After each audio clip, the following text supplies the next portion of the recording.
Chapter 39. Xiao Xian placed the saber that old Ku had given him on the newly made stone table in the house. Caesar stared at the saber on the table from 2 meters away and bared its teeth. Ever since it had sniffed the saber at a close distance, it had become very cautious. Its eyes were full of vigilance and it kept a certain distance from the saber. Xiao Xian reached out and touched the saber, which was not as cold as the stone. After dozens of years, the strong murderous aura on the saber had settled down. After many rounds of polishing, the saber had become a little smaller due to wear and tear. The blade, which was originally full of small nicks, had become smooth and sharp after being polished again. Sighing softly, Xiao Xian carefully put on the saber with a leather sheath. Old Ku had given him his precious saber, and he wasn't afraid that he would lose it. Putting the saber aside, Xiao Xian took a slate. The slate was made of low-grade stone, and Xiao Xian had specially brought it back to use as a writing board. He listed out the number of stone tools he planned to make and wrote them down on the slate. In addition to spearheads and stone arrowheads, Xiao Xian also planned to make a few stone balls to bring along. When the time came, he could use the stone ropes or beast-tripping ropes. For 3 consecutive days, Xiao Xian spent time at Old Ku's place, polishing stone tools and listening to Old Ku talk about hunting. Old Ku didn't talk about his glorious past and Xiao Xian didn't ask. When Old Ku wanted to talk about it, he would. After finishing polishing the stone tools, Old Ku asked Xiao Xian, "Do you know why people who live on the mountainside rarely go fishing?" Xiao Xian had always wondered about this question. Since everyone knew that there were fish in the river, why were there still so many people willing to risk their lives to hunt? Logically speaking, fishing was so easy. As long as one mastered the technique, it wouldn't take much effort. Moreover, as far as Xiao Xian knew, not everyone who lived on the mountainside had enough food. But in fact, Xiao Xian had only seen a few elderly people with limited mobility going down the mountain to join in the fishing. He didn't see any children on the mountain participating in the fishing. As for the soldiers, there was no need to mention them. Other than those who were responsible for guarding the river bank, he basically didn't see anyone snatching fish from the people of the Mountain Foot district. Old Ku raised his head and looked out the window. They could see the mountains in the distance from that direction. Because of the ancestral teachings. Old Ku said, 900 years ago the chief and the shaman left a warning at the same time. As long as you are a healthy warrior, you must go out and participate in hunting. Even when there is enough food, you must not indulge in comfort or slack off. I must do everything possible to improve myself. It wasn't easy for a totemic warrior to improve. When they went out to hunt, they had to go through many life and death struggles before they could be promoted from a beginner totemic warrior to an intermediate totemic warrior. It was even more difficult to improve further. People like Mai and the others were almost mentally prepared to stay in the wilderness every time they went out to hunt. On the whole mountain, the people who lived in the Mountain Foot district were the weakest in terms of overall strength. At the same time, it also showed that these people's mentality was relatively lazy. But even so, Xiao Xian didn't see any reluctance on anyone's face every time they went out to hunt. Everyone was very active even if they could now catch enough fish. Many warriors on the mountain didn't let their children go down the mountain to fish, probably because they didn't want their children to form the idea that getting food is actually very easy. From the brainwashing teachings passed down from generation to generation, they only needed to know that if they wanted food, they had to go into dangerous places and fight with the ferocious beasts in the mountains. Only with pressure would there be motivation to improve. A warrior who hasn't been tested by hunting is not a real warrior. Old Ku concluded. It sounded cruel, but it was understandable. Thousands of years of persistence couldn't be changed by a fishing incident. They believed that it was easy to slack off when fishing, so they would continue to persevere. Not to mention, the chief and the shaman had already made a development plan a long time ago. There was nothing to do with fish and the focus was on the distant mountains. Xiao Xian remembered the murals on the wall of the stone room in the cave, and the last sentence, "One day we will return to the old land. The glory is still there, and the fire of Yanjiao will never be extinguished." After leaving Ku's place and returning to his cabin, Xiao Xian gently counted the stone tools he made today, and classified them together with the stone tools he made a few days ago. The stone arrowheads made by Xiao Xian himself were different from those made by Langa. The arrowheads were more streamlined, the wings were striped, and the tips were slightly straighter. In addition, he also made some 3-winged stone arrowheads. Different from the stone tools used for training, the stone tools prepared for hunting were engraved with Xiao Xian's name. This was something that every hunting warrior in the tribe would do. After sorting out the stone tools, Xiao Xian turned back and saw Caesar squatting next to him, yawning. His ears drooped listlessly, and he looked like a lazy dog lying in front of his house. No wonder Lang Jie and the others didn't look at Caesar as prey, but directly ignored him. Caesar wasn't a challenge at all, and they weren't interested in him. However, when the hunting team went out for about 20 days, what would Caesar do? It was impossible for him to stay at home, and Xiao Xian didn't feel at ease if no one looked after him. Should he send him to the mountain and ask the shaman for help? No, the old faker couldn't take care of anyone when he was busy. Xiao Xian even thought about sending Caesar to the cave, but in the end he gave up the idea. If he was sent to the cave, Caesar would do whatever he wanted, and those kids wouldn't be able to control him at all. After thinking of several candidates, Xiao Xian decided to let Old Ku keep an eye on him. Besides, Caesar would be more obedient in Old Ku's place. Caesar had been making stone tools in Old Ku's place for a long time, so he was familiar with the place. Besides, Xiao Xian also believed that Old Ku could take good care of Caesar. Therefore, on the third day after the hunting team came back, those who stayed behind were ready to set off. Xiao Xian took Old Ku's knife and the stone tools he made, and took a detour to Old Ku's house. He left Caesar at Old Ku's place and left a lot of fish and meat. Caesar had grown bigger and his appetite was not small. Stay here and guard the door. I'll pick you up when I come back. When he was walking up the mountain with the equipment on his back, Xiao Xian could still hear Caesar's moans, which sounded quite pitiful. He was becoming more and more like a dog. According to the previous agreement with Lang Jie, Xiao Xian would go to Lang Jie first when he reached the mountainside, and then Lang Jie would take him up the mountain. Before the hunting team set off, there was a mobilization meeting. Xiao Xian did not know many of the procedures, so he had to be guided by someone, or else it would be easy to make mistakes. When Xiao Xian arrived, Lang Jie was already waiting at the door with several big animal skin bags and net bags full of tools. Let's go. Lang Jie walked in front with the equipment on his back. When he followed Lang Jie up the mountain, many people saw Xiao Xian and were surprised. They did not expect that Xiao Xian would be able to go hunting with them this time. Is Fei not going? Xiao Xian asked Lang Ga. Xiao Xian saw Fei's figure just now, but he did not bring any equipment, nor did he want to go up the mountain. He looked at Xiao Xian angrily. Him? Lang Jie lowered his voice. During the last hunting trip, he was disobedient and made a mess. This time Mai and the others did not let Fei go with them. They told him to stay at home and reflect. We'll talk about it next time. Anyway, don't think about it this time. So Xian, when you go hunting with the hunting team, you must listen to them. Got it. Xiao Xian replied. On the way they met Ong and a few others who had a good relationship with Lang Jie, so they went up the mountain together. The mobilization meeting was held at the same place as last time, but this time the whole fire pit was not lit. The shaman was wearing a gray cloak, standing by the fire pit with a walking stick in his hand. He was talking with Chief Ao. When Xiao Xian looked over there, the shaman also looked over. When he saw Xiao Xian, he was stunned. Obviously, he remembered Xiao Xian this time, and did not expect that Xiao Xian would join this hunting mission. Chapter 40. Although confused, the shaman did not ask but continued with his work. It was not like the scene of 1,000 people worshipping the marquis. Every time there were only about 200 people in the hunting team. The wounded from the previous hunting team would stay in the tribe to recuperate, and those who had to take care of others were not in good condition, or had other things to do would not be included in the hunting team. Therefore, even if they were all in the same hunting team, the number of people in each hunting team was not always the same. After Lang Jie and the others entered the hunting ground, they consciously stood in their usual positions, and Xiao Xian stood beside them. At the front of the team were several important figures in the hunting team, more than 10 of them including Mai. The shaman stood beside the fire pit with a stone bowl in his hand. In the stone bowl, there were some dark green pigments extracted from plants. One by one, the warriors walked over and asked the shaman to draw patterns on their faces. The patterns were similar to the shape of the totem. The shaman was murmuring something while drawing, but Xiao Xian could not hear it clearly. Or perhaps, even if he heard it, he would not understand what it meant. Not everyone in the hunting team could have their faces painted by the shaman. Only the important figures in the hunting team were qualified to have their faces painted by the shaman. At this moment, they looked very serious, as if they were performing some kind of sacred ceremony. Looking at Lang Jie and the others, their eyes were full of envy.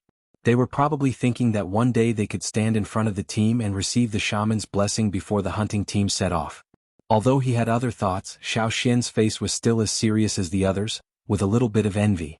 When the 10 or so warriors finished painting and returned to the hunting ground, the solemn atmosphere suddenly relaxed. Under the lead of the chief, they began to sing the hunting song.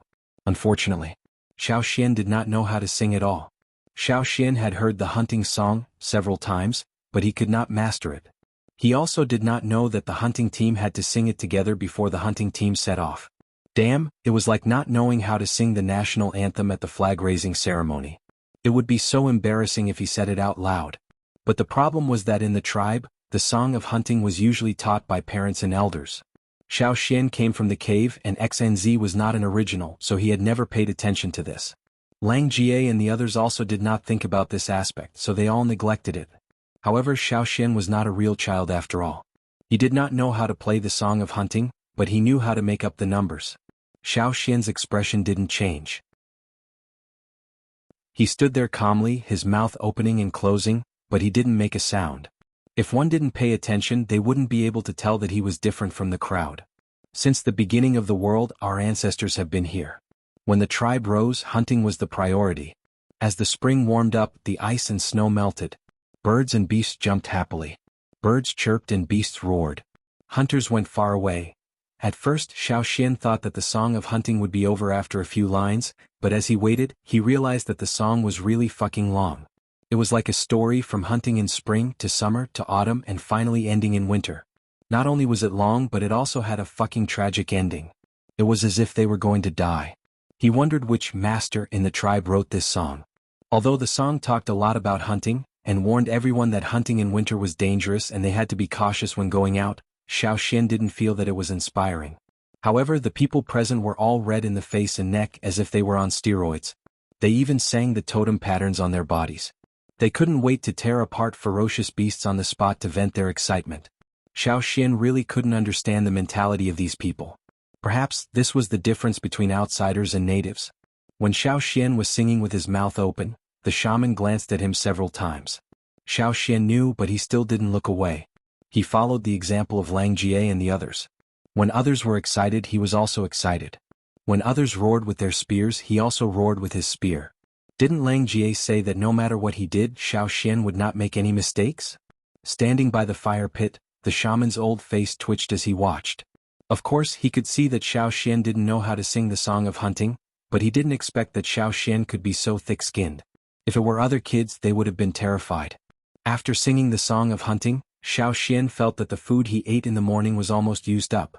Since the morale had been boosted, the chief didn't say anything more. He asked the team leader to lead the team and set off immediately. There was a time plan for going out hunting, or there would be more trouble if they missed the timing.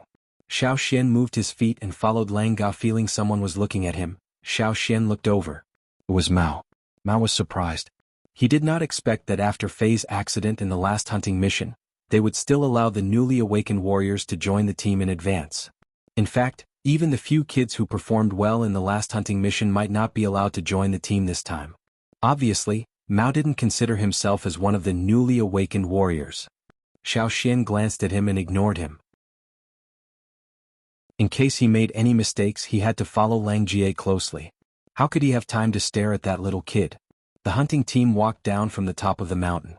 People gathered on both sides of the path of glory to see them off. In this team, only Mao and Xiao Xian were among the newly awakened warriors this year. Therefore, the two of them were very conspicuous. Many people on the mountain were not familiar with Xiao Xian. When they saw the kid walking in the team, they realized that the kid in front of them was the one who was awakened in advance during the ritual ceremony. Once again, Xiao Xian made his presence known. Even those who didn't remember him last time remembered him. If he could follow the team, he must have the ability to do so. The tribe appreciated people with ability very much. As they walked down the mountain, they met more and more familiar faces. They waved their fists at Xiao Xian not because they wanted to beat him, but because they wanted to encourage Xiao Xian. To Xiao Xian's surprise, the kids in the orphan cave also gathered by the path of glory and joined the team to see them off. They waved their little fists at Xiao Xian with envy in their eyes. At least they had a conscience. He didn't help them for nothing, Xiao Xian thought. Xiao Xian also saw Sai behind the crowd. Sai was carried here by his father. He planned to sleep a little longer in the early morning, but he was carried here to see the hunting team off. He was looking at the passing warriors carelessly, but suddenly he stopped yawning and stared at Xiao Xian and the team with his eyes wide open. Then he turned his head stiffly to look at his father. As expected, when Sai's father saw Xiao Xian in the team, he narrowed his eyes and tightened his grip on Sai's hand. He was thinking about how to give Sai more training tasks. Walking down the path of glory, the hunting team sped up. The voices of the crowd gradually faded away until they could no longer be heard. Xiao Xian carried his equipment and followed closely behind Lang Ga. They were not completely out of the patrol area of the tribe. There was a small piece of flat land in front of them. Once they got out of the flat land, they would be out of the territory of the tribe. Running on the thick grass, Xiao Xian looked up at the forest on the other side of the flat land. Clouds and mist rose up like steam, hanging in the air and covering a large part of the forest below. It looked oppressive and heavy. A sharp mountain peak showed a corner above the clouds and mist, like a black eye, overlooking the living beings below. Before entering the forest, they had already felt the heaviness as if it was going to bury them alive. Before entering the forest, there was a short rest time, and the leaders would assign tasks. Xiao Xian took the opportunity to ask Lang Jie, who was arranging the ground bow, "What should I do later?" "You don't have to think about other things," Lang Jie smiled and said, "just don't fall behind." Xiao Xuanzi's hunting trip began. "It's a new week, please recommend me." Chapter 41. After a short rest, the team leader led 40 warriors into the forest, while the others waited here. The rest of the warriors were divided into 5 groups. According to the original plan, they would enter the hunting areas separately in a fan shape, instead of gathering together. Xiao Xian was listening to Lang Ga's words, and when he looked up, he saw Mai and Mao coming over. "That kid didn't follow us last time. Why is he here this time? Does he want to change the route?" Whispered to his companions. "I just saw Mao go to find the team leader, and then Mai was called over," said Kuei, who had a good relationship with Lang Jie, and Kuei was only a few years older than Xiao Xian, but after the awakening he became taller. Now he looked not much shorter than Lang Jie and the others. Lang Jie and both curled their lips. Xiao Xian knew it in his heart because he heard Lang Jie and the others talk in private.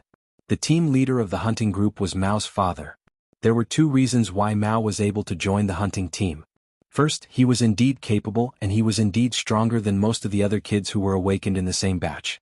His performance in the last hunting mission was also very good. The other reason was that he was ordered to join the hunting team by the team leader. Considering these 2 reasons, no one in the team had any objection. Obviously, it was Mao's idea to join their group this time, and the team leader had agreed. "Xian, Mao and you awakened in the same batch and you 2 are about the same age. But Mao has more hunting experience than you, so you 2 should communicate more." Mai said. "Okay." Xiao Xian didn't show any displeasure, because he was not qualified to raise any objection. Out of Xiao Xian's expectation, Mao did not show his usual arrogance of, "I am the best in the world," nor did he look at Xiao Xian provocatively. Instead, he behaved himself and listened to Mai's plan carefully. From this point of view, he was smarter than Fei. After a while, the sound of a wooden whistle came from the forest in the distance. The whistle sounded like the chirping of a bird, but it also sounded like the cry of a deer. In this forest it was not considered abrupt. That was the signal sent by the advance group, which meant that there were no ferocious beasts in front of them that were beyond the abilities of the hunting team, and there was nothing unusual compared to the previous hunting teams. The following teams could continue. The advance team would send out the news after the initial investigation, but they would not wait for the following teams to hunt together. They were considered people from the first level, so their hunting area was naturally different from the teams led by Mai and the others. Tuo and Kiki, whom Xiao Xian knew, were both in the advance group. "All right, let's go." Mai called out to the rest of the team, "Same old rules, we have to get to the other side of the mountain before sunset." Xiao Xian looked at the mountain that the mic was pointing at. The mountain was huge and tall. This would have been impossible in his previous life, but in this world, it seemed to have become a habit. The other hunting teams also had their own hunting routes. Some of them did not go over the mountain, but took a detour and went in other directions. Stepping into the dense forest, the team of about 30 people, each carrying a lot of things, walked through the forest but did not make much noise. Above them, numerous ancient trees were clustered together, and their branches and wide leaves almost covered the entire sky. Below the trees, there were many unknown shrubs, and in the places where the shrubs did not gather, there were some ancient trees with their well-developed roots protruding from the ground. Figures jumped from the ground to the tree trunks, and nimbly jumped on the branches. The 30 people jumped one by one, but the branches only shook slightly.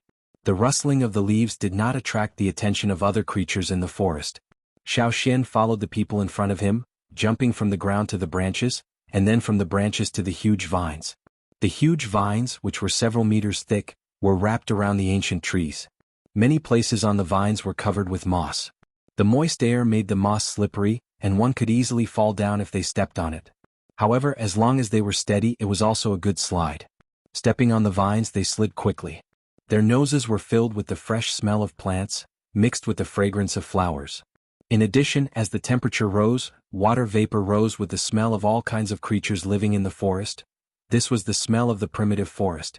It was full of vitality and also smelled danger and excitement. It made people feel as if all the hair on their bodies were trembling with nervousness. A flat-shaped insect the size of a millstone was lying on a vine in front of him. There were 3 rows of patterns on its body that looked like eyes. As the insect wriggled, the 3 rows of patterns on its back flashed. It looked like the eyes of some kind of creature that was scanning its surroundings.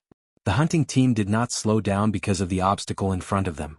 Xiao Xian did not hear any strange sounds, and saw the insect being peeled off from the vines and thrown down. Whoosh! A big bird flew under the vines so fast that it was almost impossible to see clearly. And the insect that was falling down was picked up by the bird that had just flown by. As they moved forward, the light flickered. The vines arched into a high arc and then fell down into the dense forest. On a thick branch above, there was a big colorful snake as thick as a bucket coiled around it. However, in this forest it was nothing. No one knew if the snake was full or not, but it looked a little lazy. When the hunting team slid past the vines under the branches, it raised its head and looked down, spitting out its forked tongue. Its emotionless eyes stared at the people passing by below. Xiao Xian felt the cold eyes of the snake above him, and followed Lang Jie closely. Since the people in front of him did not care about the snake above, he did not need to do anything. In terms of experience, Xiao Xian was just a rookie. He knew when to take action and when to hold back. He just needed to learn from Xiao Xian. Xiao Xian was now in the middle of the team and there were other warriors behind him. The warriors in the back thought that since it was Xiao Xian's first time following the team, they would help him if he could not keep up, or if he slipped or missed a step. But unexpectedly, Xiao Xian could keep up with the team, and did not make any mistakes. On the way, Xiao Xian saw a lot of prey such as huge bears and unknown creatures, and small beasts running between the bushes. But the hunting team did not slow down to take a look at those beasts, and just walked towards the mountain that Mai had pointed out. The closer they got to the mountain, the more the plants changed. The towering ancient trees became sparser, and the hunting team stopped walking on the trees. Seeing that Lang Jie and the others in front of them slowed down, Xiao Xian slowed down as well. Mai made a gesture to the warriors behind him, and 7 or 8 warriors in the team spread out to check if there were any dangerous ferocious beasts nearby. After making sure it was safe for the time being, Mai asked the hunting team to take a rest. The team changed their formation and spread out a little. They did not just stand there but prepared the tools in their hands. Tired? I guess. Lang Jie was playing with the ground bow and was about to ask Xiao Xian if he was tired. If he was tired, he could eat something and drink some water to replenish his strength. There was no need to be too much pressure. After all, they had to keep running from the edge of the forest to here, and they had to concentrate to avoid making any mistakes. They would be physically and mentally exhausted if they were nervous. For the newly awakened warriors, it was indeed too much for them. Even Mao, who was recognized as the best among the newly awakened warriors this year, was a little out of breath. But now, looking at Xiao Xian, Lang Jie could not finish his sentence. Xiao Xian seemed to be fine. Not only was he not out of breath, he even had the mind to pay attention to the tree fox on the tree next to him. Chapter 42. It was Xiao Xian's first time seeing a small animal called a tree civet. It was about the size of an adult's palm, and its gray fur was mixed with brown stripes. It had big black eyes on its furry round head, and its eyes were especially innocent when it looked at people. Its ears were slightly lowered as it crouched on a 10-meter-high branch, hugging the tree trunk and looking down at the people below. "Don't look at it, that little thing doesn't taste good," Lang Jie said to Xiao Xian in a low voice. They were resting here and didn't forbid them from talking, but they all kept their voices low. Generally speaking, the warriors in the tribe weren't picky about the taste of their food. They would eat anything that didn't taste good as long as it could replenish their energy. However, if it was rated as not tasty, then it wasn't just a matter of tasting bad. There might be other adverse effects on the body. "Aren't they afraid of people?" Xiao Xian asked in a low voice. Actually, Many wild beasts don't show fear when they see a human for the first time. Instead, they show curiosity. But if you show a little bit of killing intent, then it's different. While speaking, Lang Jie raised his bow and aimed at the tree civet on the tree. The tree civet, which looked especially innocent and harmless, suddenly had a murderous look in its eyes. Its mouth, which hadn't been open before, was now wide open. Xiao Xian could see the sharp teeth in its mouth. Lang Jie didn't shoot at the tree civet, but lowered his hand, no longer aiming at it. It doesn't taste good with less meat, and its cry is also unpleasant, Lang Jie said and went back to loading his ground bow, checking if there was any damage. After Lang Jie left, the tree civet on the tree returned to its original appearance. A finger-long flying insect flew over and flapped its wings. The surface of its body was covered in a layer of fine scales that reflected the sunlight and flickered. One moment, it would appear in one place and the next moment, it would appear in another place. They flew extremely fast in the air and could change positions in an instant. Whoosh! The tree civet waved its arms as if it had already predicted where the flying insect would fly next. It stretched out its claws and clawed at the insect. In the blink of an eye, the flying insect was trapped between the tree fox's claws.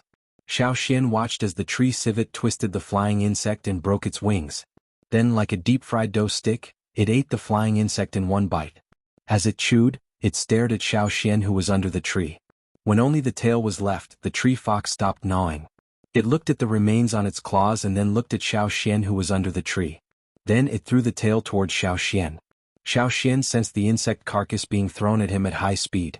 He moved half a step and dodged it just in time. What the hell? The tree civet on the tree began to bark. Xiao Xian thought that the tree civet was dissatisfied because he avoided it, but he caught a glimpse of Ong moving not far away. He then looked at the tree civet on the tree and saw that it had already run away, as if it was avoiding something. Ong ran in the opposite direction of the tree civet, and climbed up a tree nimbly. On his back, he carried 5 short spears, which were half the length of the ones he usually used. They could be used as javelins. The rest of the hunting group quieted down and slowed down their breathing. If they hadn't seen it with their own eyes, it would have been hard to imagine that there were so many people here. Ong seemed to have seen something. He quickly and quietly pulled out a short spear and was about to throw it. But before he threw it out, he stopped and made a gesture to Mai. Mai thought for a while and waved his hand to ask Ong to come back. Ong looked regretful and went back to the hunting group after climbing down the tree. At the same time, the hunting group hid behind the protruding stones and trees. Xiao Xian followed suit. After 2 breaths, Xiao Xian saw something that looked like a fox jumping out of the bushes. It looked around and then ran away in one direction. Lang Jie signaled Xiao Xian to continue to wait. After a while, Xiao Xian heard a rustling sound. It was the sound of a creature moving and rubbing against the branches. A creature about 7 meters tall slowly appeared. It had brown fur, 4 thick limbs and a thick and powerful tail behind it. It looked a little fierce, but looking at its slow and heavy body, it looked a little lazy. It sniffed with its nose and walked to a few trees. It stood on its hind legs with its strong tail behind its back, forming a tripod with its feet. After standing up, it exposed its front claws, which were like sickles, and hooked the trees in front of it. It easily cut off branches and leaves from the trees, as if it was cutting wheat. It was an animal that ate leaves as its main food. But judging from Mai's behavior, Xiao Xian also knew that this big guy was not easy to deal with. Thinking back to the hunting stories he had heard before, this big guy in front of him should be a giant-clawed beast. In Xiao Xian's eyes, this giant-clawed beast was already very big, but in fact this one was not yet an adult. An adult giant-clawed beast was even bigger. Moreover, giant-clawed beasts only looked heavy and lazy, but when they were threatened they reacted quickly. Their huge claws could easily uproot trees. In fact, giant-clawed beasts were also on the hunting list of the hunting team, but Mai did not send anyone to hunt them now. The trees were not big and the giant-clawed beast quickly ate up most of the leaves on the trees. It lost interest in the rest of the leaves and continued to lazily walk on the ground. It moved its heavy body and left. After it left, Mai and the others continued to climb up the mountain. On the way up the mountain, Lang Jie checked a few traps he had set before. There were a few poor guys who had fallen into the traps not long ago and were still alive. They had been dragged out and killed by the warriors of the hunting group. The trap wasn't big, so it only caught small prey. Lang Jie taught Xiao Xian his experience while fixing the devices in the traps. Pointing at the warriors who were dealing with the prey, Lang Jie said to Xiao Xian, "After you catch the prey, you have to check whether they are sick or not. Like the one we caught just now, its eyes had changed color and its body was bald. When the meat was cut open, the blood had a strange smell. Even if that prey is still alive, it won't live long. If we eat it, we will end up the same as it. The warriors who were in charge of dealing with the prey had neatly skinned it, cut out its internal organs and packed them into pieces. They even smeared some grass juice on the bags, probably to cover the smell. I led the hunting team to climb up the mountain so they did not hunt many large beasts. The environment at the top of the mountain was not as mild as below. The snowy peak was shining under Yangguang's gaze, and they could clearly see the large basin on the other side of the mountain. Finally, before the sun set, the hunting team climbed over the mountain and arrived at a cave on the mountainside. This was the hunting team's stronghold and they would spend the night here. With a cave to spend the night, it was naturally easier.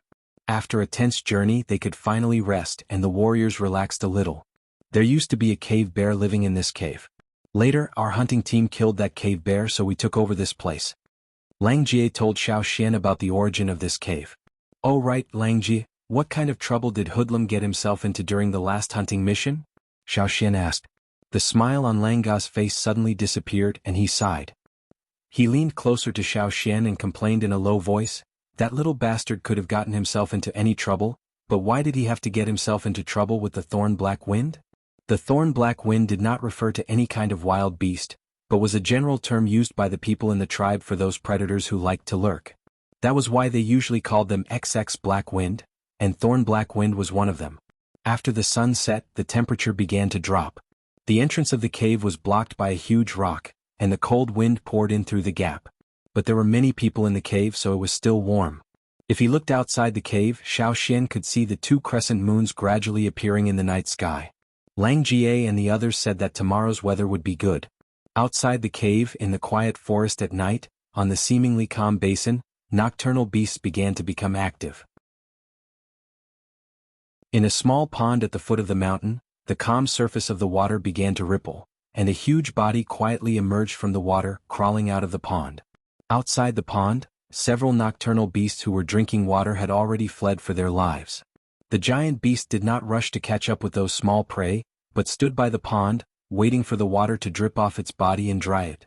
Even the moonlight could not reflect any light on its body. At this time, the giant beast began to move, and its huge body quickly blended into the night.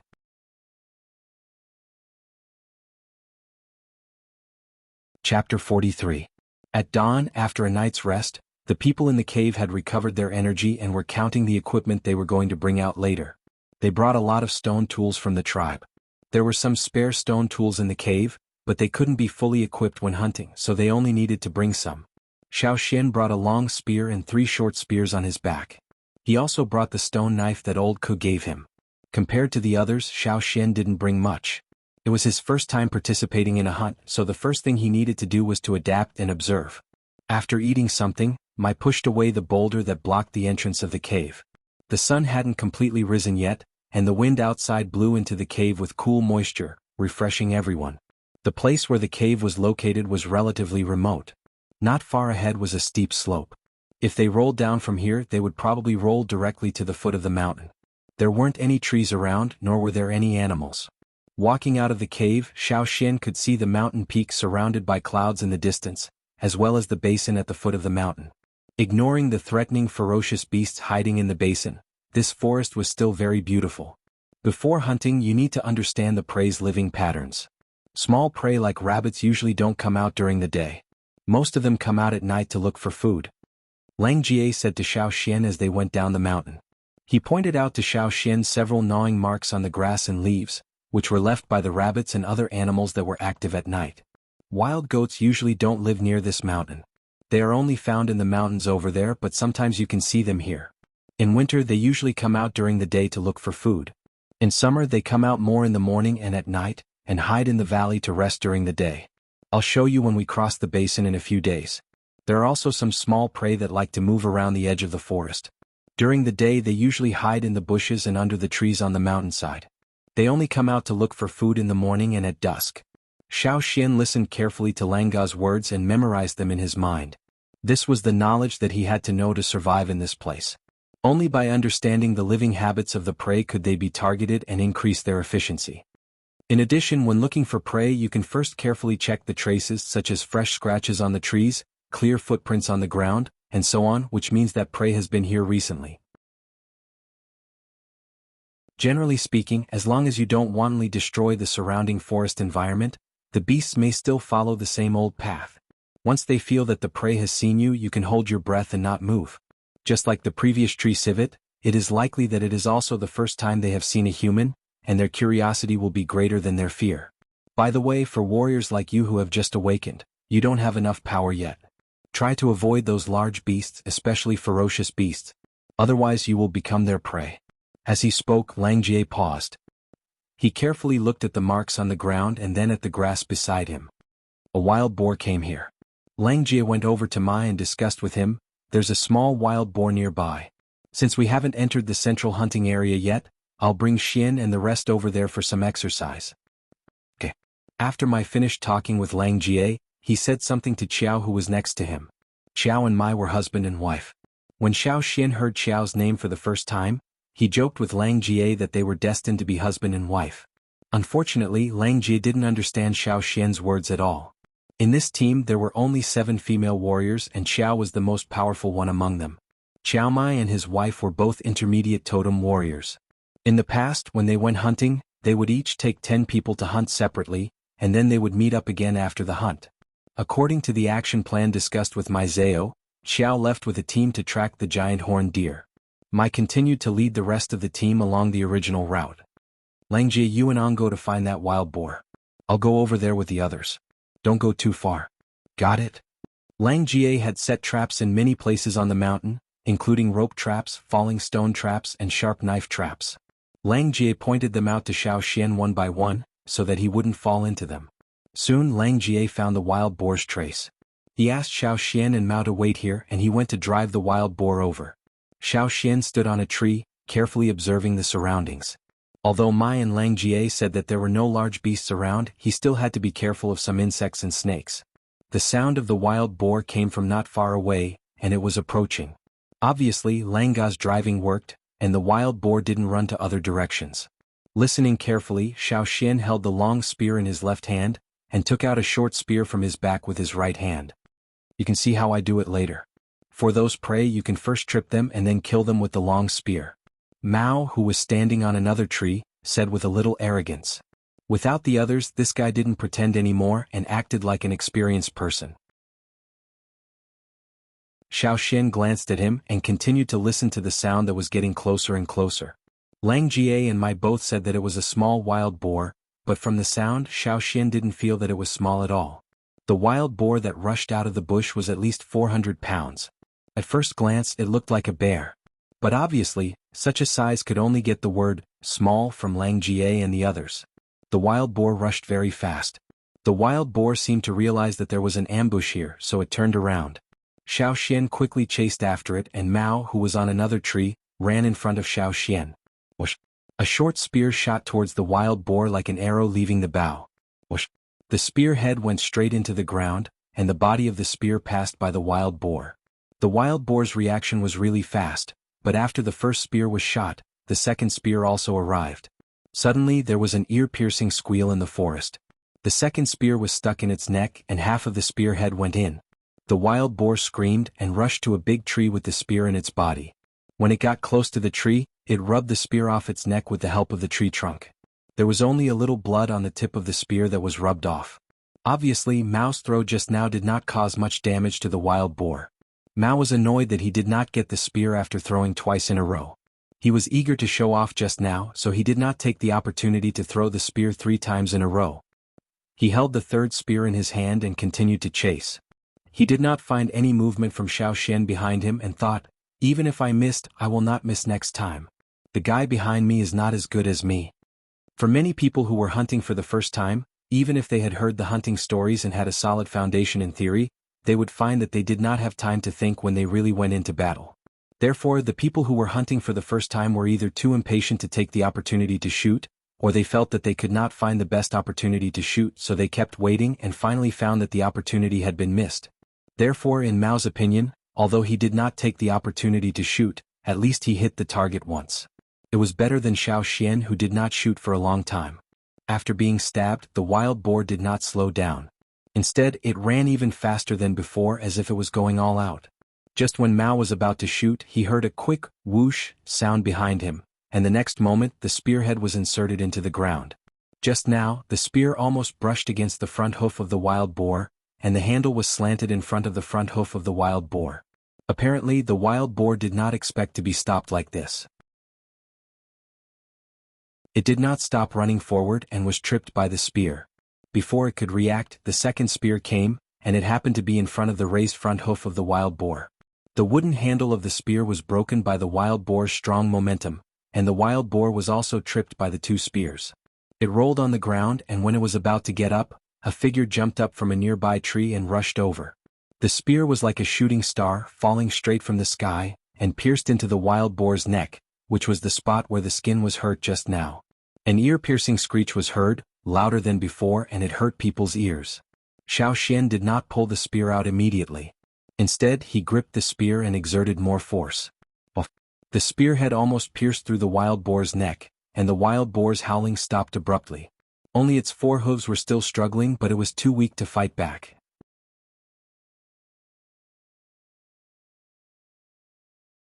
Chapter 44. Lang Jie and the others soon appeared next to the wild boar. They had been watching from behind, thinking that it would take a while for the two kids to kill the wild boar. Unexpectedly, they did it so quickly. Not bad, Lang Jie said, looking at the wild boar that was still alive. To use a stone spear, one must be fast, accurate, and strong, or it would be difficult to use it effectively, not to mention the wild boar with thick skin. No matter how good the stone material was, it had to be used properly. However, judging from the situation just now, the two kids were good at using the spear. Lang Jie and the others nodded in their hearts. But Mao, standing next to them, was still in a daze. He did not expect that Xiao Xian, who had not made a move before, could be so fast. From the first spear to the wild boar's neck, it was only a blink of an eye. Was this really the first time he had hunted? Not only Mao, but Lang Jie and the others were also sighing in their hearts. No wonder Mao allowed Xiao Xian to follow them this time. This kid really had the talent. In fact, Xiao Xian was just following his intuition. It was his first time hunting, so he naturally did not have much experience. But when he was chasing the wild boar, there was a moment when his intuition told him that it was a good time to strike. So he did not hesitate to use his totem power. Two short spears were shot out one after another, and then the last hit was fatal when the wild boar was tripped. If the wild boar was not tripped, it would be difficult for him to accurately pierce the wound. Xiao Xian looked at the broken handle in his hand, frowning slightly. Two short spears and a long spear were all broken. The first two were broken by the wild boar, while the long spear was broken because the handle could not bear the force when he stabbed it. It seemed that besides the stone material of the spearhead, he also had to pay attention to the wood. Don't worry, there is plenty of good wood in the forest. We can cut some back and make them in the cave. Lang Jie comforted him. Indeed, in the tribe there was not much good wood in the surrounding mountains. Stones were okay, but wood was not so satisfactory. Therefore, every time the hunting team went out, they would bring more spearheads, and the wood for the handles would be found in the forest. 4 larger beasts, Lang Jie and the others would first bleed them and put the blood into a bottle made from plant fruits such as a gourd. The blood could be eaten, and the meat that had been bled was easier to store. At this time, Lang Jie did not forget to impart his experience to Xiao Xian. The life of a wild boar is actually very fixed. Most of the time, it will rest in the grass near the water. Its daily foraging route also rarely changes. It will only look for a new place when it runs out of food or when it is threatened. When the temperature in the mountains drops, they will move to the valley that faces the sun and avoids the wind. He planned to skin the wild boar and dig out its internal organs before its body temperature dropped. However, before he could do anything, he heard a few whistles. It was a signal from the microphone, indicating that Lang Jie and the others should hurry over. There was a big prey over there. Lang Jie and the others had no time to skin the wild boar. Their expressions changed, and they packed up their things and rushed to the place where the whistles came from. Don't worry about that wild boar. Hurry up and follow us, Lang Jie said. Xiao Xian did not waste any time. He did not look at the prey on the ground again and followed Lang Jie and the others. There were different levels of prey. Different prey contained different amounts of energy in the meat. Compared to the same size of meat, the higher level prey could fill your stomach and even make you feel bloated. However, the lower level prey would not only not fill your stomach, but would also feel hungry after a while of exercise. This was also the reason why many warriors preferred the higher-level prey in the forest, especially the ferocious beasts, rather than the common wild beasts. There must be a reason why people in the tribe called them ferocious beasts. For example, the black wind that Lang Jie mentioned last night belonged to the category of ferocious beasts. However, the people in the tribe did not dare to provoke and kill the black wind because it was too difficult. The thumping sound was getting closer and closer. It sounded like a large creature was stepping on the ground. The ground was shaking and there was also the sound of breaking wood. Many small wild beasts around were running away trying to avoid this dangerous place. You two stay away. Lang Jie stopped Xiao Xian and Mao from getting closer, and the others quickly went over there. When he saw the creature, Xiao Xian took a deep breath. He finally knew why Mai and Lang Jie said that the wild boar was small. Compared to the giant creature in front of them, the wild boar was like a toy car, while the one in front of them was like a fierce armored vehicle. Four-fanged wild boar. It's a four-fanged wild boar. Mao, who was standing next to him, was both surprised and excited. After all, it was not easy to come across such prey when hunting outside. He did not expect to see one on his second hunting trip. How could he not be excited? Generally, male wild boars had a pair of exposed fangs, but the giant boar in front of them, which was more than 10 meters tall, had 4 pairs of fangs. In addition to the big fangs that came out of its mouth like other wild boars, there were 3 pairs on its face. The top pair was on the forehead and was shorter than the other 3 pairs. The 4 pairs of fangs all rolled in the same direction, almost forming a shield that could easily break the trees in front of it. Xiao Xian even wondered if the boar's vision would be affected by its many fangs. According to the classification of wild boars in the tribe, a boar with 3 pairs of fangs was already a ferocious beast, not to mention this one with 4 pairs. The 4-fanged wild boar was so agitated and angry that the mane on its neck stood up like steel needles. When Xiao Xian saw the 4-fanged wild boar, there were already a few spears stuck in its body. These spears were obviously not pierced so deeply in one go. Instead, it was because the spears were pushed in again and again. There were also several broken spears. The spearheads or handles were broken during the process, leaving only a section or spearhead on top. Many figures were moving around the wild boar. Mai dodged a thick tree trunk that was lifted by the wild boar. His figure flashed and the strength in his body reached the peak in an instant. With the help of a spear stuck in the wild boar's body, he jumped up and his clenched fist was like a hammer. With a strong momentum he punched the wild boar's body. The area hit by Mai's fist caved in, and the skin and flesh nearby vibrated like ripples. A loud and clear sound of a wild boar was heard, as if it was going to tear the space apart. The blast of air from the wild boar's mouth was like a hurricane, whistling to the surroundings. The nearby branches were all blown away by the blast of air, and countless leaves and broken branches were forcibly blown off from the trees, flying far away. Xiao Xian, who was standing not far away, naturally felt such a strong whistling skill. It was so fucking smelly. After being punched again and again, the 4-fanged wild boar was really anxious. Some of the protruding stones along the way were smashed into pieces by its hard big hooves. All the obstacles in front of it were smashed, and the wild boar ran even faster, as if it was going to smash God and Buddha. "Don't let it go to the pool," Mai shouted. It was not easy for them to drive the wild boar into the forest, and they could not let it go out. Besides, there were some dangerous guys lurking around the pool and they did not want to provoke them. Fortunately, those big guys did not like to come out during the day. 15 warriors, 5 of whom were intermediate totem warriors, could not stop the 4-fanged wild boar. Fortunately, Qiao and the others, who were hunting the giant antler deer, heard the whistle and came over to join the hunting circle. Hammers, axes, stone ropes and so on were used.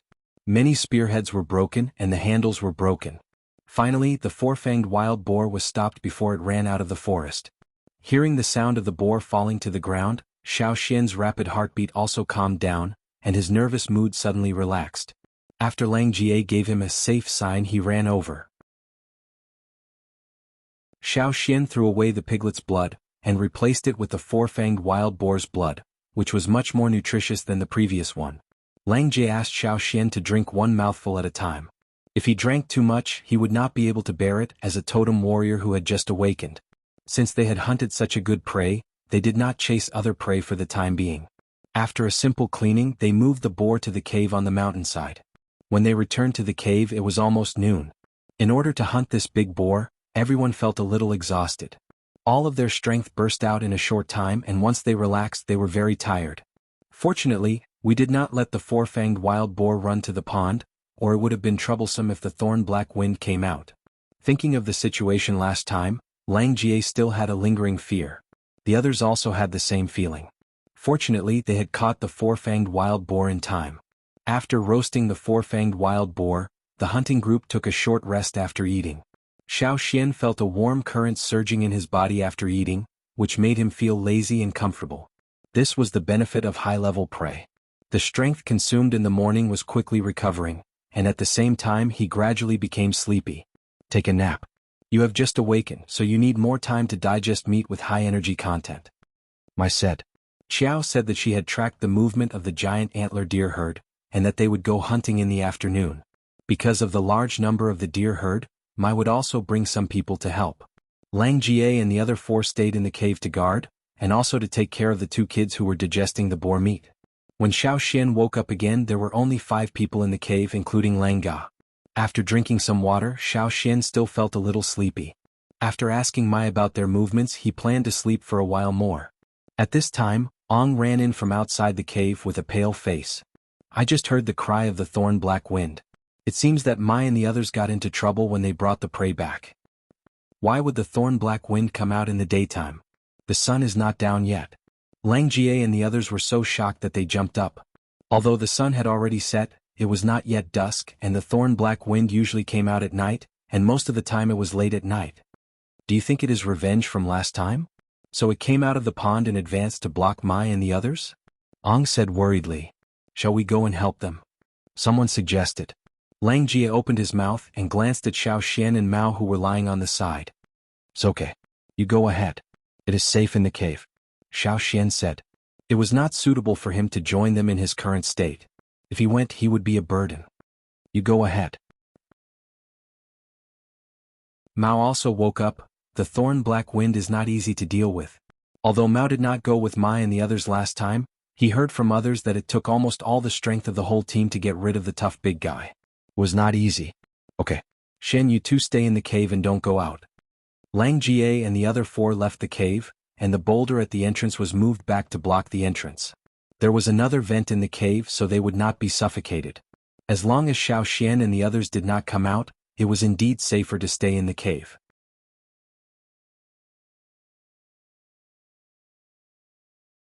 Chapter 45.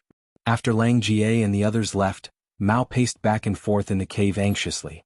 He still didn't know what to do. He scratched his head impatiently and looked around, trying to find something to distract himself. When he turned his head, he saw Xiao Xian sitting on the straw mat with his legs crossed and staring blankly. Hey! Mao shouted towards that direction. Why aren't you worried? Mao didn't have a good impression of Xiao Xian, but now was not the time to care about personal grudges. What's more, there were only 2 kids in the cave. If he didn't find someone to talk to, he would be worried. He always felt that it would be better to find something to do and talk to someone. Xiao Xian raised his head and glanced at him. So what if I'm worried? If we go out like this, we'll become targets before we even get close. Do you think we'll drag them down? I didn't say I wanted to go out. Mao roared angrily. Although he did want to go out and take a look, he still felt uncomfortable when Xiao Xian said it so bluntly. If you can't go out, what else do you want? While speaking, Xiao Xian pointed at the big pieces of meat that Lang Jie and the others hadn't had time to roast and said, instead of doing nothing here, why don't you roast them? No. Seeing Xiao Xian's attitude, Mao was furious. He felt that Xiao Xian was completely heartless. Why did Mai and the others treat Xiao Xian so well? Xiao Xian ignored Mao. In fact, he was not as calm as he looked. He always felt that something was going to happen, but there was nothing he could do now. He felt frustrated. Beside him was a small bow that Lang Jie had just finished making. It was tightly wrapped with vines, and the string was soaked in beast blood and some kind of grass juice. It was very tough and did not have the smell of beast blood. Instead, it had the smell of the woods in the forest. If it was hidden in the bushes or trees, it would be very difficult to find. Although this kind of bow was not very lethal to the wild beasts in this forest, it played a very good role in driving the wild beasts away. Previously, Lang Jie had used this bow and set to drive the wild boars towards Xiao Xian and the others. It was a pity that such a bow was too small, and there were not enough materials to make a bow that could withstand the peak strength of a totem warrior. Ground bows, traps, and other things were not very effective against the large beasts in this forest. Most of the time they still had to rely on manpower. Xiao Xian sighed almost imperceptibly. He wondered how Mai and the others were doing. Hopefully there wouldn't be any casualties this time. Hunting was always filled with danger. One moment it was calm and tranquil, and the next moment it might be like standing on the edge of a cliff. The slightest carelessness could cause one to fall into the abyss without leaving behind a corpse. Compared to that, the tribe was really comfortable. No wonder old Ku said that they must go into the forest to have a look. If they stayed in the tribe they would never feel such pressure. Here they could only try their best to survive under the pressure of the cruel law of nature. If I don't eat you, you will eat me. In this place there were more ferocious beasts than humans. It was extremely difficult to rely on one's own strength to get food and survive in this dangerous forest. Of course, the warriors in the tribe had their own special source of power, but no warrior was strong enough to go hunting alone in the deep forest. Only by working together and relying on the strength of the group could one survive. Just like the four-fanged wild boar that they had encountered before, and the thorn-black wind that Mai and the others were fighting hard against. There was still a long way to go from a rookie to a hunter. He stopped thinking about it because it was useless to think too much. Xiao Xian cut off a small piece of meat from the large piece of bloody meat on the side, poked a small hole with a stone spear, and pierced the meat with a half-meter-long stick. Then he took it to the fire and roasted it for a while. When a layer of burnt skin formed on the surface of the meat, Xiao Xian moved the stick to a position slightly further away from the fire to prevent the oil from flowing out. Xiao Xian continued to roast it. Mao, who was anxious and didn't know what to do, turned around twice and looked at Xiao Xian again. He asked in a bad tone, "What are you doing? Roasting it for yourself?" If it was roasted by the hunting team, they would not only roast such a small piece. But Xiao Xian only roasted such a small piece. Obviously he roasted it for himself. Yes. Xiao Xian answered weakly. He was really hungry, and the energy he gained from eating the meat was gone again. Now that he couldn't do anything else, he might as well fill his stomach first. Only when he was full would he have the energy to do other things. Mao's face twitched. He was still a little full. The four-fanged boar meat he had eaten before was about the same size as Xiao Xian. Mai had calculated it before he cut it for them. Too much meat would cause indigestion. If he didn't move after eating, he wouldn't be hungry for the whole day. But now Xiao Xian was roasting meat again. "Eat until you die," Mao said angrily. Xiao Xian didn't care. He was really getting hungrier and hungrier. He didn't move much. When the meat was roasted, Mai and the others still hadn't come back. Xiao Xian felt the warm feeling after eating the meat again. He was sleepy. He wanted to wait for Mai and the others to come back, but his eyelids were getting heavier and his mind was a little muddled. He couldn't stay awake anymore. Xiao Xian said to Mao, who was walking back and forth to the entrance of the cave, "I'm going to sleep for a while. Wake me up if anything happens. Don't go out by yourself." Seeing that Xiao Xian still had the mood to sleep, Mao pointed at Xiao Xian angrily. His chest heaved up and down. He wanted to punch Xiao Xian but he restrained himself. However, after Xiao Xian fell asleep, Mao walked back and forth. As he continued to digest the meat and store the energy, he also felt sleepy. He had no choice. He couldn't wait for Mai and the others to come back and he couldn't go out of the cave. So he just lay down and fell asleep. The sky outside the cave was getting darker and darker. The sun was about to set, leaving only a little halo on the edge of the mountain in the distance. The halo was getting smaller and smaller. The noisy forest gradually quieted down. The day animals had already retreated to their resting places, and the nocturnal animals were also getting restless as the night deepened. At the same time, Mai and the others, who were stopped at the foot of the mountain, were also very depressed. The thorn-black wind was very territorial. Generally speaking, there would only be one thorn-black wind in one place. There was only one pool at the foot of the mountain, and the area around the pool would be considered as the territory of the thorn-black wind. Theoretically, there should only be one thorn-black wind here. Last time they only met one adult thorn-black wind. But now they were stopped by two adult thorn-black winds. After Lang Jie and the other four joined the team, the pressure on Mai and the others was slightly relieved. When they went down the mountain, Lang Jie and the others deliberately brought some herbs from the cave. Some of them were used for external injuries, and the other was used for the thorn-black wind. The herbs mixed by the shaman were not good for ferocious beasts. Now the thorn-black wind attacked less often. The team of 30 people did not have the upper hand when facing two thorn-black winds, and the two thorn-black winds could not do anything to Mai and the others for the time being. Most of the time they just watched not far away. But as long as someone ran up the mountain, the two thorn-black winds would quickly run to stop them. I feel something is wrong. Xiao said hurriedly with her back to Mai, staring at the thorn-black wind that was hiding behind a few trees not far away. Didn't you almost cut off the tail of that thorn-black wind last time? I have observed, but there is no trace on the tails of these two thorn-black wind. During the last hunt, Mai's team almost used all of their strength to force that crazy thorn-black wind back. Mai almost cut off the tail of that thorn-black wind. The wound was near the tip of the tail. After 30 days, even if the thorn-black wind had a strong recovery ability, it was impossible for it not to leave any trace.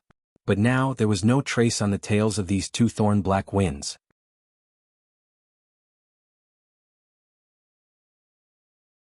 Chapter 46.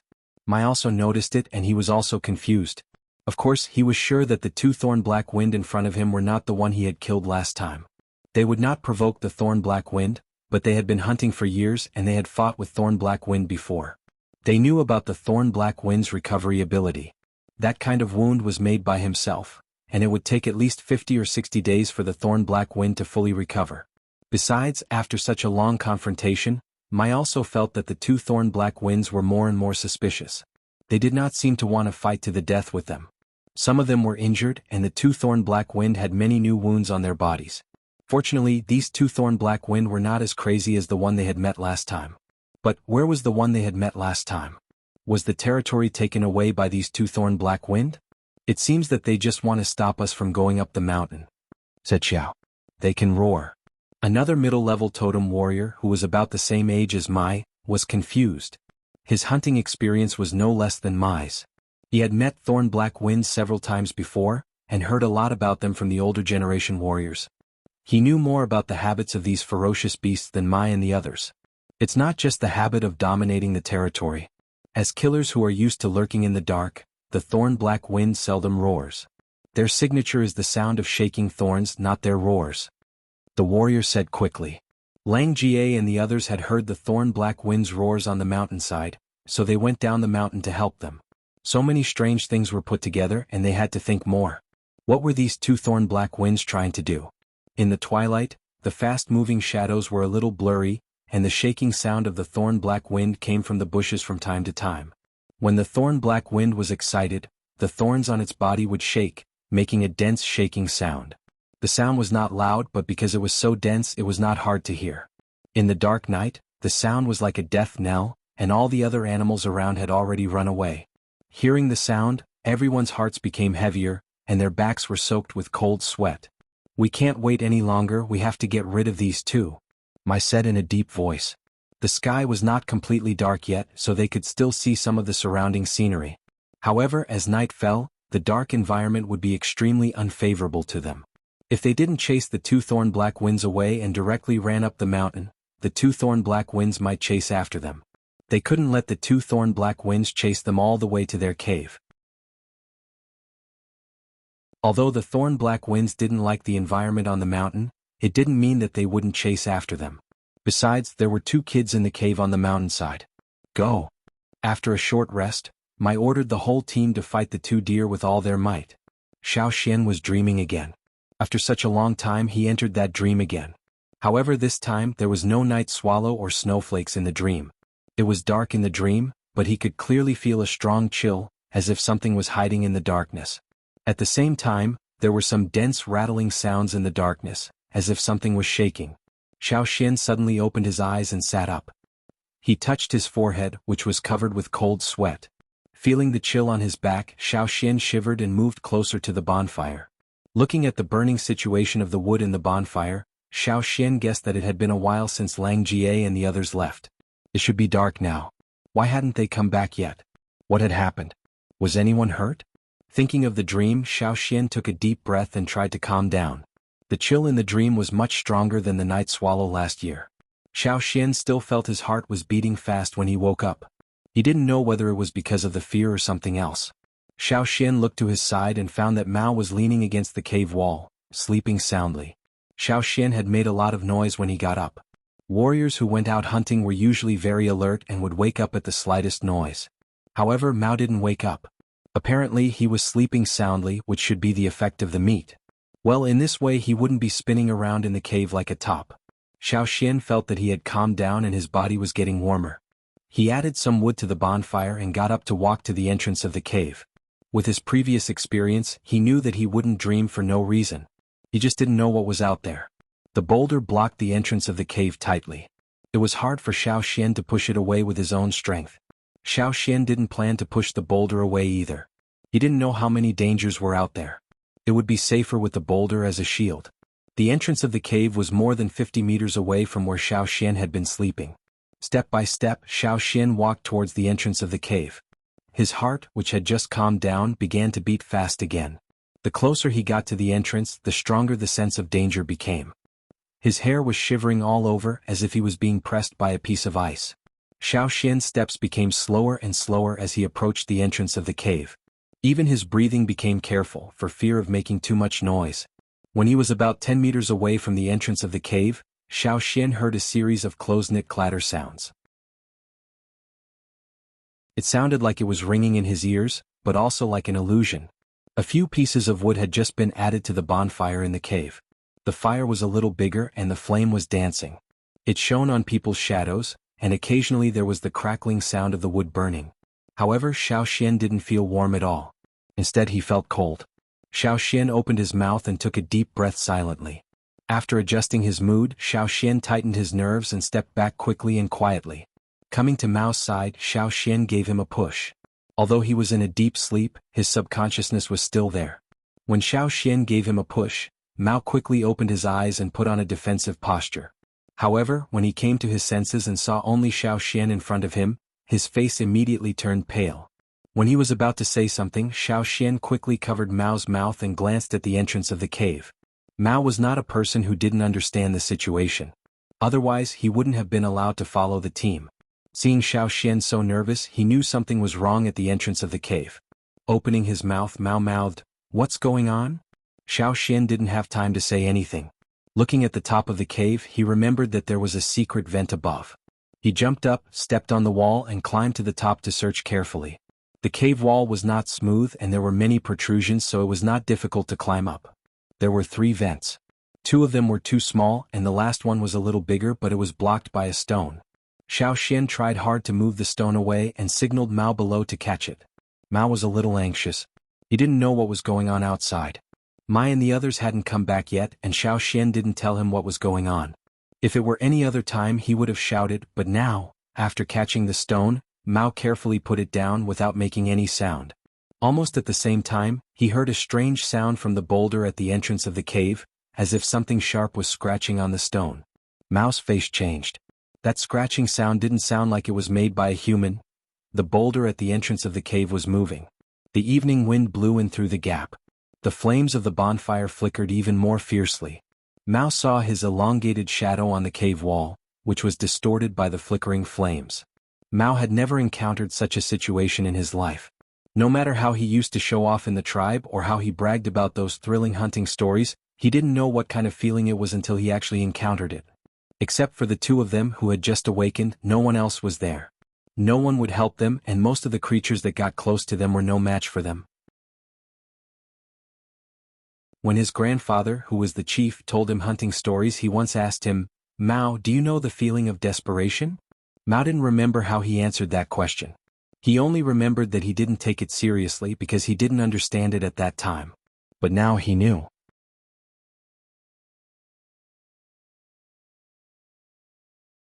Chapter 47.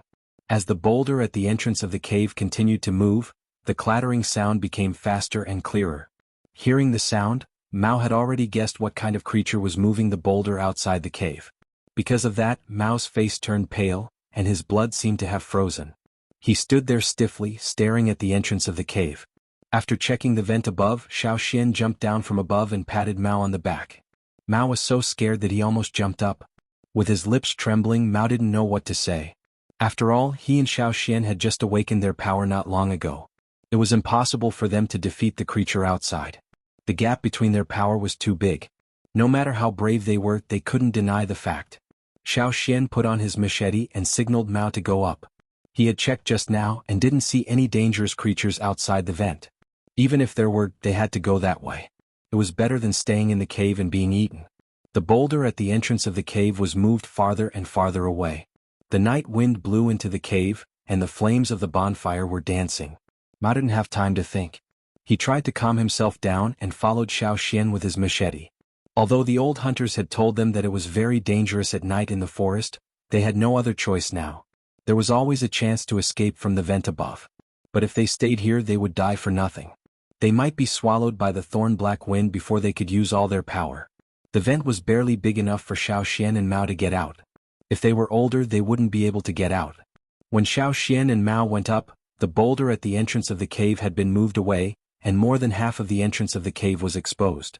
The thorn-black wind was so excited that its clattering sound echoed in the cave.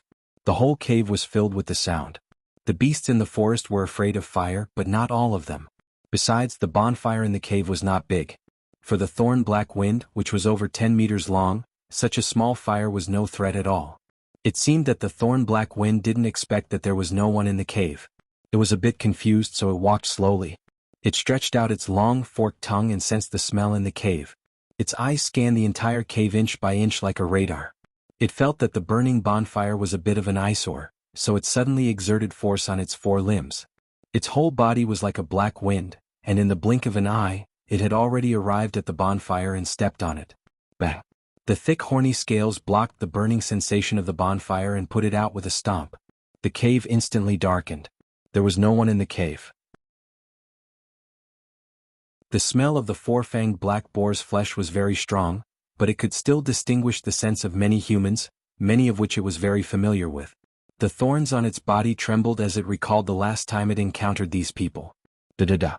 Zhen Xi's voice was even more hurried than before. Outside the vent, Xiao Xian and Mao stood with their backs against the steep mountain wall. They were now hoping that the thorn-black wind would leave after it finished exploring the cave and didn't find anyone. When Mai and the others came back they would go back into the cave. Holding his breath, Xiao Xian listened carefully to the sounds in the cave. Except for the occasional slight clattering sound, they didn't know what was going on in the cave. They also heard the sound of the bonfire being stepped on. They tightened their bodies just in case. After waiting for a while they didn't hear any other sounds in the cave. They didn't know whether the thorn-black wind had left the cave or not. The night was getting darker. Although it was not completely dark, the light was dim. And because of the angle they couldn't see clearly what was going on in the cave. While thinking, Xiao Xian suddenly felt his scalp numb. A chill quickly spread along his spine, which made him shiver. He quickly moved 2 steps away from the vent. While moving he pulled Mao, indicating that he should follow him and stay away from the vent. Mao moved his side away from the vent. After 2 steps he looked at Xiao Xian. When he was about to make a gesture to Xiao Xian, he suddenly felt a gust of wind behind his ear. The wind was so strong that it carried a cold killing intent. Mao felt that all the pores on the back of his neck were about to explode. Ding! The beast's claw was nailed to the mountain wall. The flying stone fragments hit Mao's body. His arm was scratched by a few sharp stones. Mao didn't care about the wound at all. He didn't have time to care about it. At the moment he felt like his heart was being hammered. He didn't even notice when the beast's claw reached out from the vent. He didn't hear any sound at all. Everything happened too quickly, too quietly. If it wasn't for Xiao Xian pulling him to the side, and if it wasn't for the fact that the vent wasn't big enough for the beast's claw to fully extend, Mao would have been nailed to the mountain wall by the claw, or even directly slapped to death by it. The claw that reached out from the vent was nailed to the mountain wall. When it pulled out, the sharp claw directly pried out a big piece of stone. When the claw closed, the stone was instantly crushed. The beast's claw didn't catch anyone, and when it pulled back, it also scratched off a piece of the vent. The vent that was only big enough for a child to pass through suddenly became twice as big. Not only that, the beast's claw seemed to want to continue expanding the vent. Obviously, the thorn-black wind already knew that Xiao Xian and Mao were outside, and had its eyes on them. Let's go. Xiao Xian and Mao quickly ran away. Such a steep mountain wall was actually not that difficult for them. It wasn't completely dark yet, and they just needed to stay calm and not make any mistakes. One wrong step and they might fall down the mountain wall. With their physique and reflexes they wouldn't fall to death, but it was very likely that they would be blocked by the thorn-black wind behind them. Which way should we go? Mao asked. Because of what happened just now, he had more trust in Xiao Xian. After all, there were several times when Xiao Xian had sensed danger before he realized anything. Let's go up the mountain, Xiao Xian said. This was also the question that Xiao Xian had just thought about. Mai and the others should be at the foot of the mountain now. It was a good idea to ask them for help, but if they ran down the mountain, it was still a problem whether they could successfully get rid of the thorn-black wind behind them. That big guy's sense of smell was too sensitive, and Xiao Xian didn't have the confidence to get rid of it directly. Besides, Mai and the others hadn't been able to go up the mountain smoothly, and he didn't know what the situation was like there. The situation at the foot of the mountain was unclear, so it was obviously not a good idea to go down now. There was another reason, which was just Xiao Xian's guess. While running up the mountain, Xiao Xian asked, "Is the thorn-black wind afraid of the cold?" Xiao Xian's question reminded Mao of something.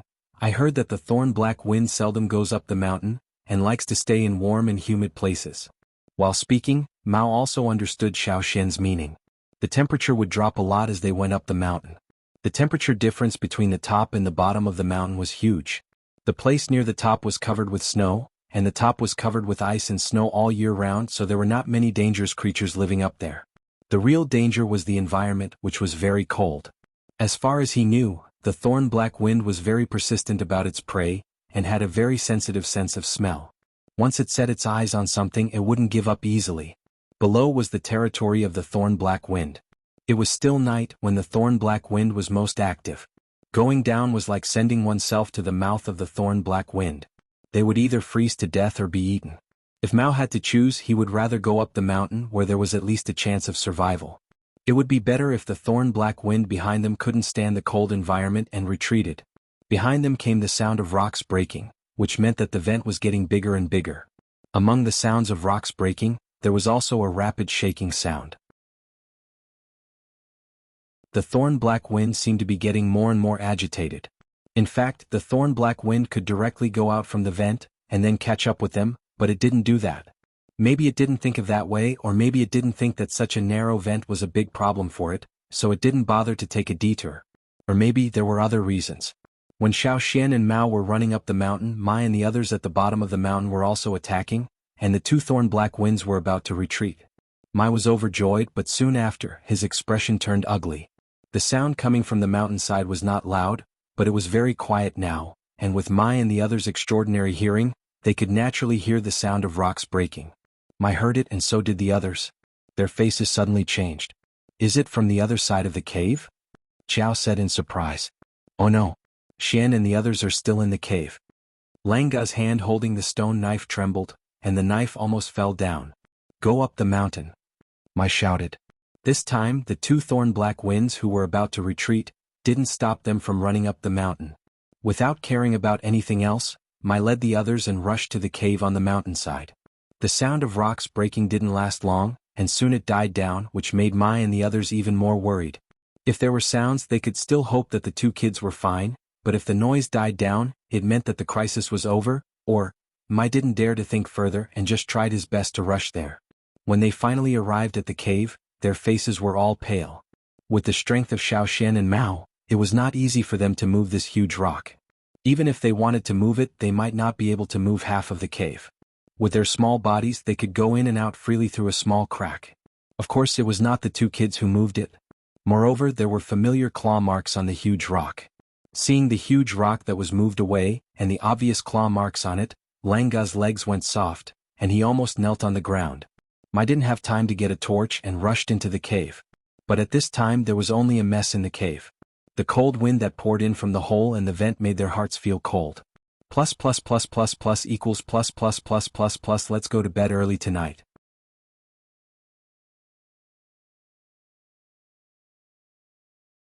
Chapter 48. Damn it. It's that guy from last time. It's him, it must be him. Those two at the foot of the mountain were also found by him. Combined with what they had seen at the foot of the mountain, they had guessed something. They had never thought that the one they had met last time would be so persistent. Before, they only knew that the thorn-black wind was tough, but they had never thought that in order to attack them, it could find helpers. As the saying goes, it's easier to invite the devil than to send him away. The two helpers at the foot of the mountain would probably occupy this area. Last time, the thorn-black wind would rather lose its territory to take revenge on them. I knew it. I knew it wouldn't give up easily. Xiao looked at the mess in the cave and her voice was full of depression. During the last hunting trip, Hoodlum naturally followed Mai's team, together with another kid. They were all led by several intermediate totem warriors in the team.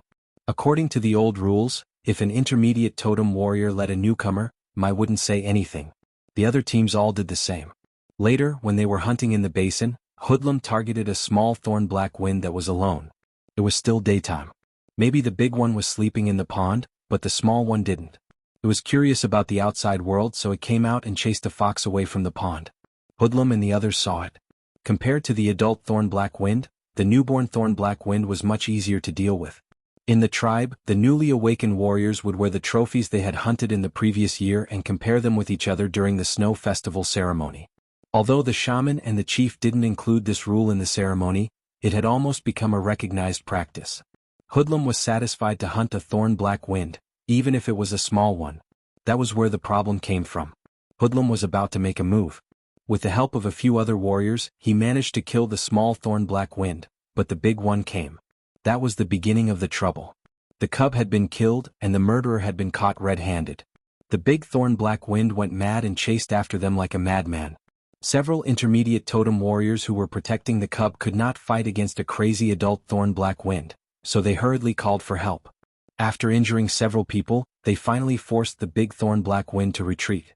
Hoodlum did not take the baby thorn-black wind's body away. If he did not leave the body behind, the big thorn-black wind would continue to chase after them. The two people who were seriously injured during the last hunt were injured during that incident. If Mai and the others hadn't rushed over in time, those two people would probably have died. The reason why the few children who participated in the hunting last time, except for Mao, was that they were afraid of encountering similar situations again. Xiao Xian was an exception. Mai valued Xiao Xian's ability and hoped that Xiao Xian could adapt as soon as possible. In addition, Mai thought that Xiao Xian was more sensible and obedient, so he brought him along. Therefore, there were only 2 children in the whole hunting team this time. Unfortunately, both of them were in their hunting team. If something happened to them, one of them was the one who had awakened his power early, and the other one was also talented. He was the grandson of the chief, and the son of the team leader. If either of them died here, it would be a heavy blow to them.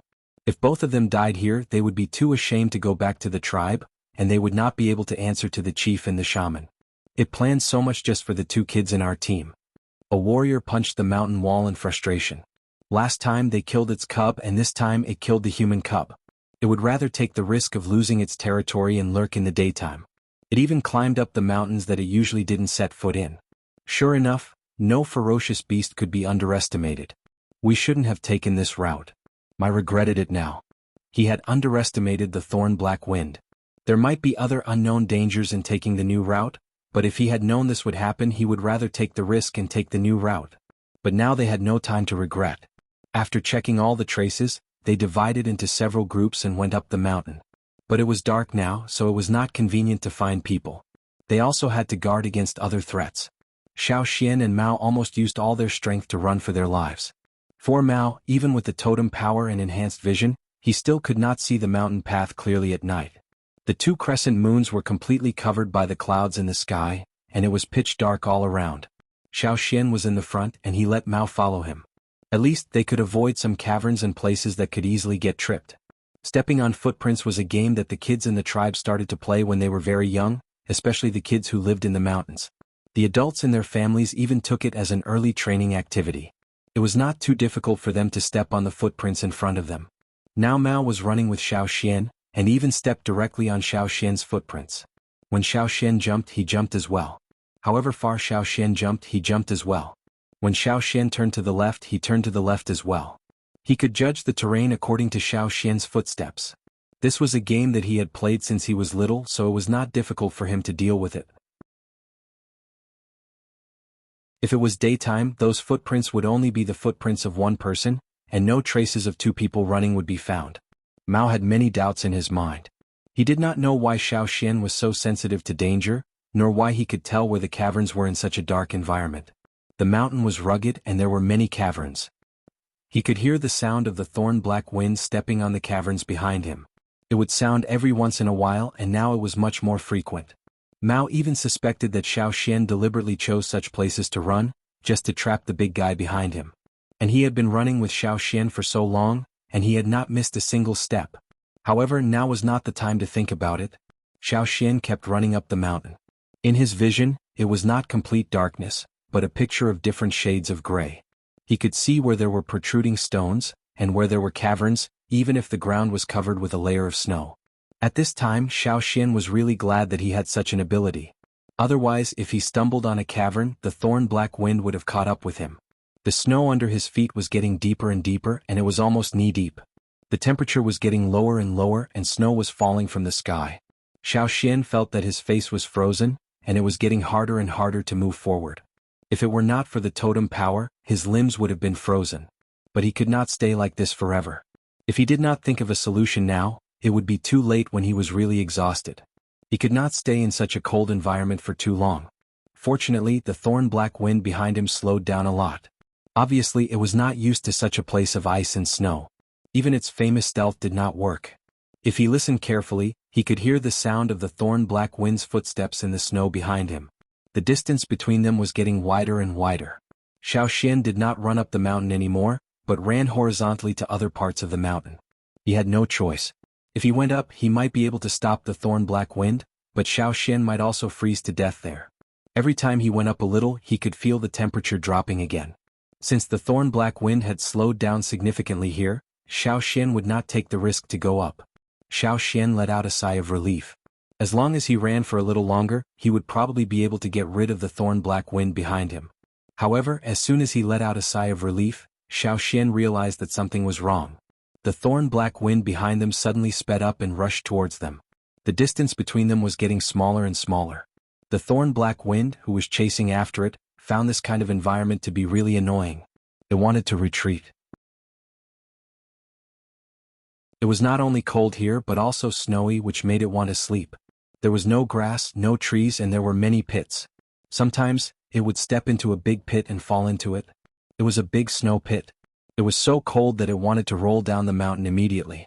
The thorn-black wind scales were tightly stuck to its body, to better insulate it from the cold wind and snow. Its movement was also slowed down a lot because of the surrounding environment. It was not even half of its usual speed. It did not even dare to stick out its tongue. It did not expect these two human brats to be so cunning. They actually ran up the mountain. It was the first time it knew that there was such an annoying environment on the mountain. No wonder the other species did not go up the mountain. However, it was not willing to give up now. It was already very difficult for it to sense the smell here. If it let the two brats continue to run, it might lose them. No, it could not let them go. It could not do anything to the big ones, but it must bite the two brats to death and then throw them in front of the big ones. Thinking of this, the hatred in its heart became more and more intense. Under the influence of agitation, even the closed scales on its body started to shake again.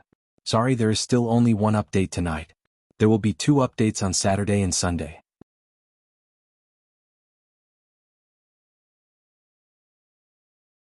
Chapter 49. Xiao Xian could feel that the pursuer was getting closer and closer. Perhaps it had figured out that in such an environment, its usual stealth would not work at all. It was severely restricted, so it decided to give up on the last chase. After all, it would not benefit it at all if it continued to delay like this.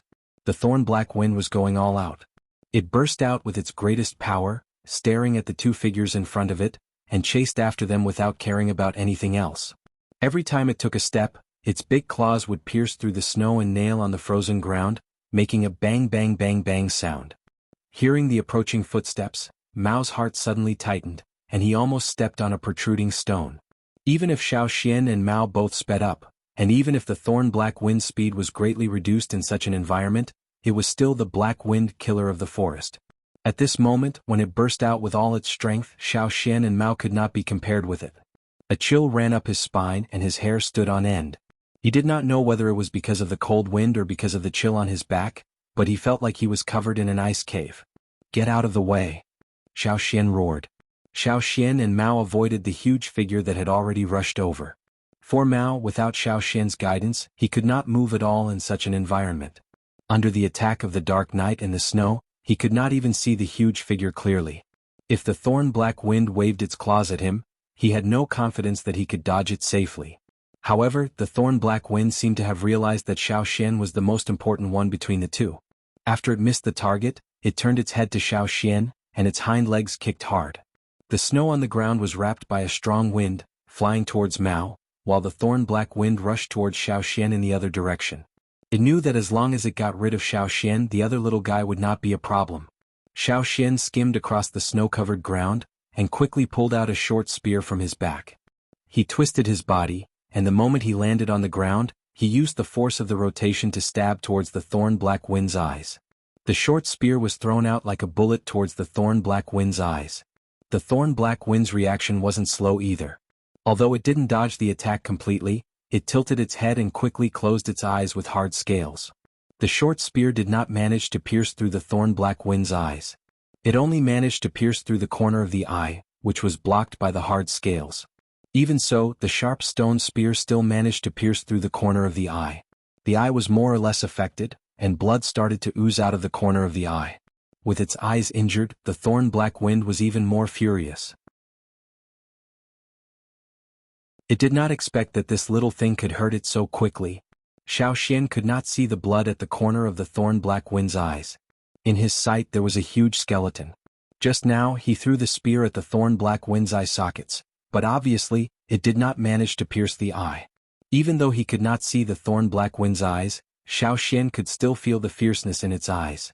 In order to share the pressure on Xiaoxian's side, Mao also determined the direction of the thorn-black wind according to the sound, and threw a spear towards it.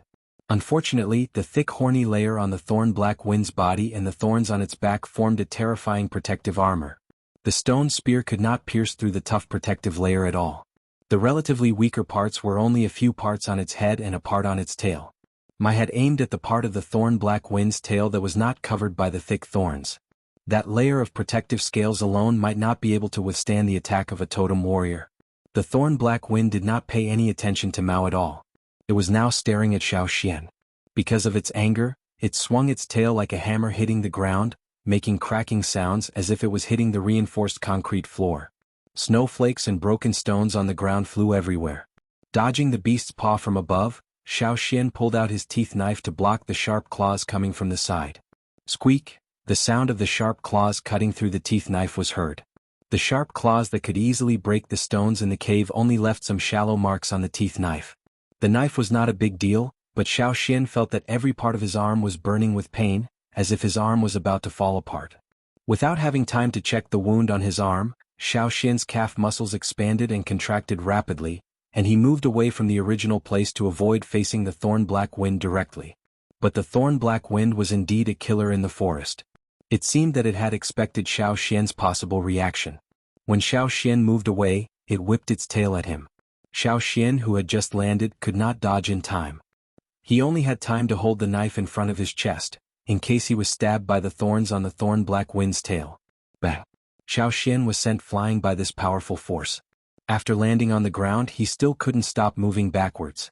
His chest was shaken by the impact. If it wasn't for the fact that the thorn-black wind's movement was greatly restricted in this environment, Xiaoxian would have been long gone by the attack. This was the first time that Xiaoxian had encountered such a dangerous situation since he came to this world. Hunting was dangerous and he had already prepared for it. But he did not expect to encounter such a ferocious beast on his first hunting trip. No matter in terms of physical strength or speed, Xiaoxian and Mao might not be able to compete with the weakened thorn-black wind. The choice of survival was either you die or I die. The only short spear he had on him had been thrown out. He had brought 3 with him, but he had used 2 on the way. Now Xiaoxian only had the teeth knife given to him by old Ku, and the 3 spearheads in the animal skin bag that he had not used yet. Mao did not stop making trouble for the thorn-black wind, but the thorn-black wind did not take him seriously. When he followed Xiaoxian out of the cave, he brought 7 short spears with him. He had already thrown out 5 of them, and the 6th one almost hit the thorn-black wind's eye. This time, the thorn-black wind finally looked in that direction. Now was the time. This might be the only chance. At this moment, Xiaoxian's eyes were full of killing intent, and the totem power in his body reached the peak. He suddenly stomped his feet and rushed out. However, Xiaoxian did not rush in a straight line, but changed his direction with the help of the stone spear that was stuck in the ground. The thorn-black wind did not expect that Xiaoxian would change his attacking angle. It turned around and stared at the place where Xiaoxian was standing just now. It waved its claws in that direction, but when it realized what happened, it found that the little man had dodged its claws. Maybe Xiaoxian's strength was not as strong as Mai, who was a mid-level totem warrior, but with the help of the teeth knife, he used all his strength to stab the weakest part of the thorn-black wind's head. The teeth knife broke the horny layer of the thorn-black wind's head, and went straight into its head. However, even though he had chosen the weakest spot, and even though he had used all of his strength, the blade still hadn't completely penetrated the thorn-black wind's body. Only 1/3 of the blade had gone in. If it had been of course the blade wouldn't have reached the hilt, and the thorn-black wind would have died instantly. Unfortunately, the one holding the knife was Xiao Xian, who had awakened his totem power only a month ago. Even so, the knife still caused a great deal of damage to the thorn-black wind. Xiao Xian wanted to use more strength to stab the knife deeper, but the thorn-black wind's claws were already coming. Xiao Xian did not even have time to pull the knife out. The knife was clamped tightly, and there was no time for him to use any strength. He could only dodge. Even so, Xiao Xian's back was still scratched by the claws. Luckily, he dodged in time and the wound was not too deep, so it was not fatal. If he was half a second slower or hesitated, he would have been killed. A sharp scream pierced through the snowfield, and the surrounding snowflakes were shaken away by the scream. The thorn-black wind, who was stabbed in the head, roared out in pain. It wanted to push the knife away with its claws, but the place where the knife was stabbed was too delicate, and it felt a severe headache when it touched the knife. Its big claws were not flexible anymore, so it could not pull the knife out quickly. Instead, it made itself suffer from the pain that almost made it faint.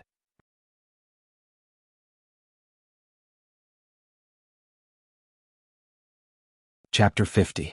There were 3 spare spearheads in the animal skin bag. In fact, there was another big bag with more spearheads in the cave, but Xiao Xian didn't have the time to bring that big bag with him when he was running for his life. Xiao Xian put his hand out of the animal skin bag. Every stone spearhead in the bag was made by him, and he felt a sense of familiarity when he held them in his hand. It seemed that he could even clearly remember the trajectory and the effect of throwing them out. Old Ku told Xiao Xian that every stone tool had its own unique vein, and an excellent stoneware master could clearly feel that vein, which was the power of creation. At that time, Xiao Xian didn't understand that feeling, but now he understood a little bit. The stone spear only had a head and no handle. It didn't matter, just use it.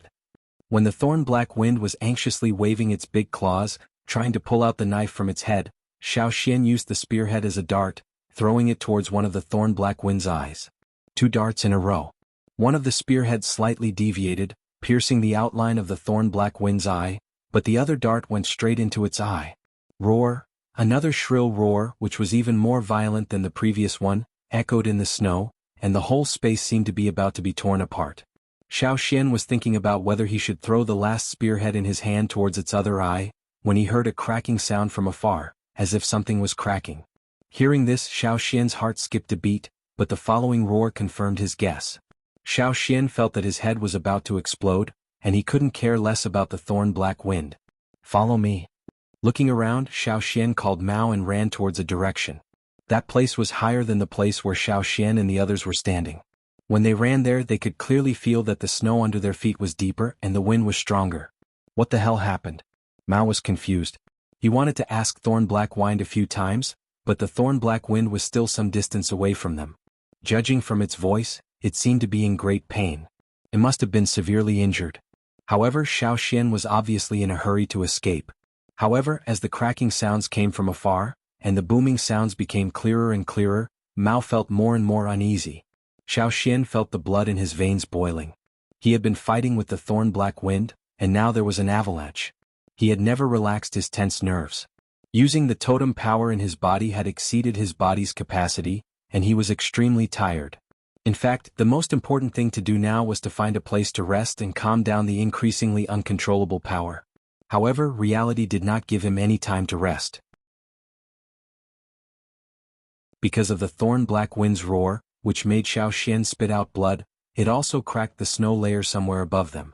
The cracking sound Xiao Xian heard came from that direction. As the snow layer cracked, huge snowflakes slid down, accumulating more and more. The avalanche swept down like a flood. The Thorn-Black Wind, which was about to pull out the sword on its head, also felt something. Its body froze and it suddenly felt uneasy. It knew that a strange danger was quickly approaching the mountain. The trembling from the ground had spread from its feet to its whole body. Even though it was the dominant species in the basin, it could not wait to turn around and run away.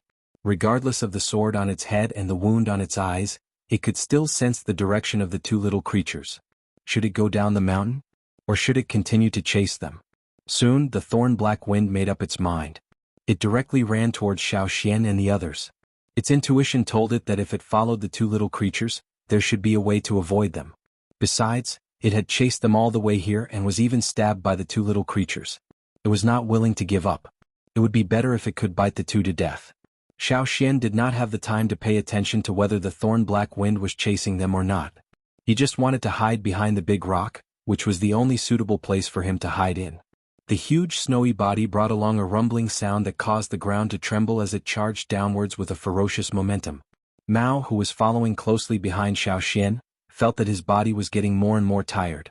However, the crisis at the moment forced him to keep going. Xiaoxian had fought with the thorn-black wind in the front, so he had consumed more energy. Since Xiaoxian did not slow down, Mao could not slow down either. He gritted his teeth and kept following. The rumbling sound was getting closer and closer, making Mao feel as if the whole mountain was about to collapse. He did not know what it was, but the huge pressure made it difficult for him to breathe. Closer. It was getting closer. Xiaoxian rushed to the big rock which was connected to the mountain. In Xiaoxian's opinion, it was the most stable place in this area. Hold the rock tight and keep your mouth shut. Hold your breath later. Xiaoxian said to Mao. The huge snowflakes were getting closer, and so was the thorn-black wind behind them. Seeing the thorn-black wind chasing them, Xiaoxian wanted to curse, but he could not leave here. If he left, there would be no suitable place to hide. At this time, Xiaoxian kept praying in his heart, hoping that the avalanche would come soon and wash away this troublesome thing.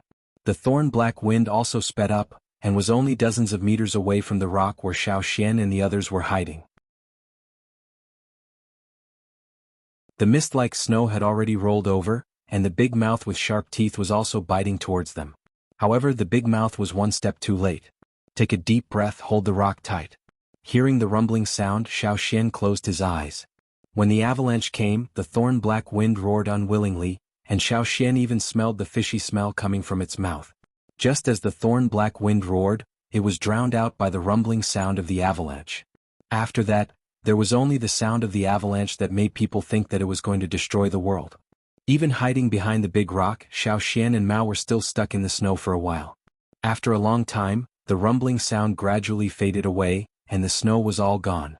Xiaoxian pushed the snow away. The cold air poured into his lungs, bringing with it a cold tingling feeling, but Xiaoxian could finally relax his tense nerves. The thorn-black wind was nowhere to be seen. Obviously it had been washed away. Whether it was dead or not, at least it was no longer a threat to Xiaoxian and Mao. Are we safe for now? Mao was still in shock. He had never encountered such a thing. For now, yes. Hearing Xiaoxian's words, Mao breathed a long sigh of relief. Just now. What was that? Mao asked after a while. His voice was still filled with fear. Avalanche. Avalanche? Mao searched in his mind, but he had never heard of this word. But he found a similar story in his memory. It was told to him by his grandpa chief a long time ago. But at that time he did not find it exciting, and preferred to listen to stories about hunting ferocious beasts. Now that he had experienced it himself, he realized that sometimes, this kind of power was much more terrifying than ferocious beasts. For a moment he even felt that the whole mountain was going to fall on him. They had escaped another disaster, but Xiaoxian and Mao did not dare to run around. Who knew if there would be a second avalanche? If that happened, they would be doomed if they could not find a suitable place to hide. They also did not dare to sleep for fear of other accidents. In this place they might not be able to wake up if they fell asleep. After resting for a while, Xiaoxian asked Mao about the thorn-black wind. Mao told him about the hunting experience last time. He had heard it from his father and had not experienced it himself. But now he had encountered the trouble caused by Hoodlum. Fuck. Xiaoxian cursed in a low voice. Go back and beat him to death.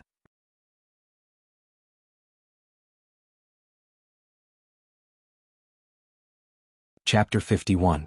There was nothing wrong with being cautious. After that, there was another avalanche, but it was not as powerful as before. Xiaoxian did not plan to leave before dawn. He decided to wait until the sun came out. It was not convenient to move in the dark, and it was not easy to find the way. After being chased and dodging the avalanche for such a long time, all kinds of feelings came pouring out as soon as he relaxed. He was hungry and tired, but he still had to be vigilant in case of any unexpected threats. Therefore Xiaoxian cursed Hoodlum in his heart several times. He had a piece of meat with him, but he dropped it when he was running. He touched his body in the animal skin bag and found a spearhead and a gourd in it. The gourd was not big and there was still some pig blood in it. Mai and the others put some grass juice in it to prevent the blood from coagulating. After drinking a mouthful, Xiao Xian handed the gourd to Mao, who was even worse than him. Except for a few short spears and stone knives, he dropped everything else on the way. Even without the meat, a mouthful of the four-fanged wild boar's blood helped him recover some of his strength. Mao looked around and asked Xiao Xian, "Do you think Mai and the others will find us?" "I don't know. If they were in other places such as the valley or the basin, or the forest they had passed through before, Mai and the others would probably find them by following the traces. But in this place, since they set foot on the ice and snow area, many traces were buried by the flying snow. Moreover, when they were chased by the thorn-black wind, Xiao Xian ran horizontally along the horizontal line after reaching a certain height, and did not continue to go higher.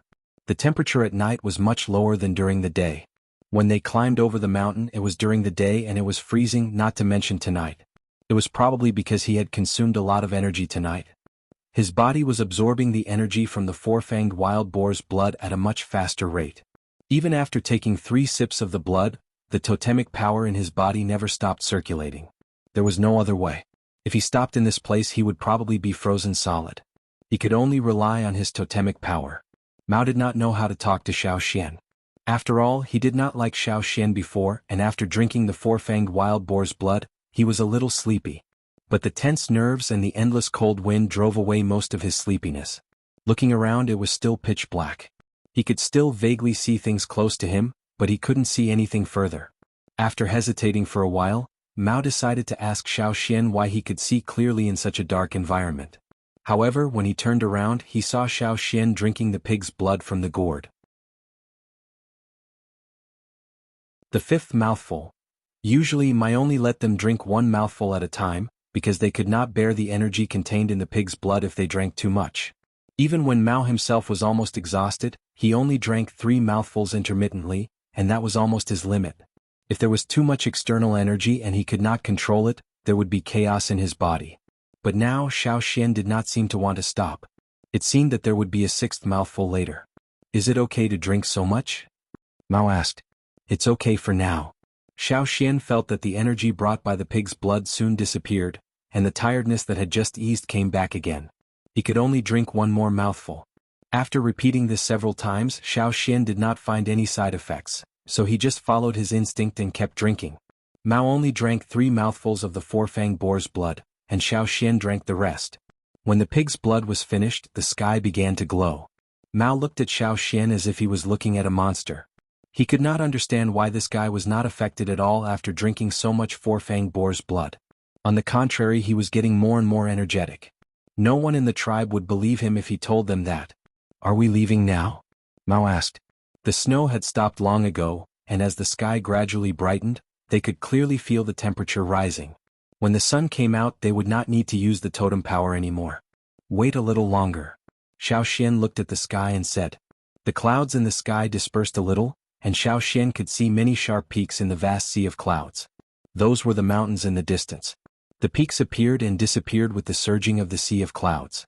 Further away there were even higher peaks, piercing into the blue sky. When the sun finally came out and shone on this snowy region, the color was no longer so cold. However, there were no trees in sight. There was only a large white wall of snow in front of them. Looking up, they would reach the peak of the mountain. The snow was knee-deep, and as far as his eyes could see, it was all white. The heaven and the earth seemed to be one. Looking down, the world at the foot of the mountain seemed to be hidden in the fog, and he could not see through it. The scene in front of him made him feel like he was lost in an inaccessible white world. Those who were not strong-willed would probably shrink back. Here, it was even higher than the mountain that Mai took them to climb. That mountain was connected to the mountain range, and Xiao Xian was looking at a place in the mountain range. Looking around, he could see the white peaks that stretched for thousands of miles. "Where is this?" Mao looked at the strange scenery in front of him and asked uneasily. He remembered the place they climbed and even all the scenery around the mountain. He remembered it carefully in his mind, but now it was all strange in front of him. When they escaped, they did not feel that far away. Now, looking at it again, they found that they were in big trouble. It was impossible to stay here forever. Xiao Xian decided to go down the mountain, at least to a warmer place. Xiao Xian was still thinking about old Ku's saber. After old Ku gave him the saber, he held the saber in front of old Ku and assured him that he would take good care of the saber. But now the saber was gone. Walking down the mountain through the cloudy area, the scenery at the foot of the mountain gradually appeared. In this forest, there was no vegetation above, and the mountains were covered with snow all year round. But at the foot of the mountain there was green grass, experiencing a short winter and a long summer. It was almost two different worlds. Xiao Xian and Mao walked down the mountain for a while and saw a big bump in the snow. The snow here was very thin, and was melting under Yang Guang's feet. The protruding mass also revealed part of the scene under the snow, black scales. The exposed saber allowed Xiao Xian to judge that it was the head of the thorn-black wind. A ball of snow slid down along with the water with some traces of red. Xiao Xian looked over and found that the saber, which had only pierced 1/3 of the head, had now pierced more than half of the head. There was some dried blood around the saber. The thorn-black wind scales, which were usually so majestic, were now all lying on the ground, and it did not move at all. Signaling Mao not to move, Xiao Xian closed his eyes. When he opened them again, what he saw in front of him was a huge skeleton. Different from last night, the huge ferocious beast in front of him now had several broken bones, as if it had bumped into something. Even if it was still alive, the injury was not small. And its head was deeply pierced by the saber. If it were not for the saber, Xiao Xian would have gone down the mountain without hesitation, and would not have tested whether the thorn-black wind was dead or alive. If it was still alive, even if Xiao Xian had recovered his strength, the outcome would still be uncertain. Gathering the snow around, Xiao Xian squeezed it into a hard snowball and threw it at the saber. The saber trembled slightly, but the huge ferocious beast did not move at all. After several tests, Xiao Xian finally confirmed that the ferocious beast, which was at the top of the food chain in the basin, was really dead. The computer was broken, so he took out an old one and made do with it. He opened a web page for a few minutes and downloaded some software, but it stopped halfway.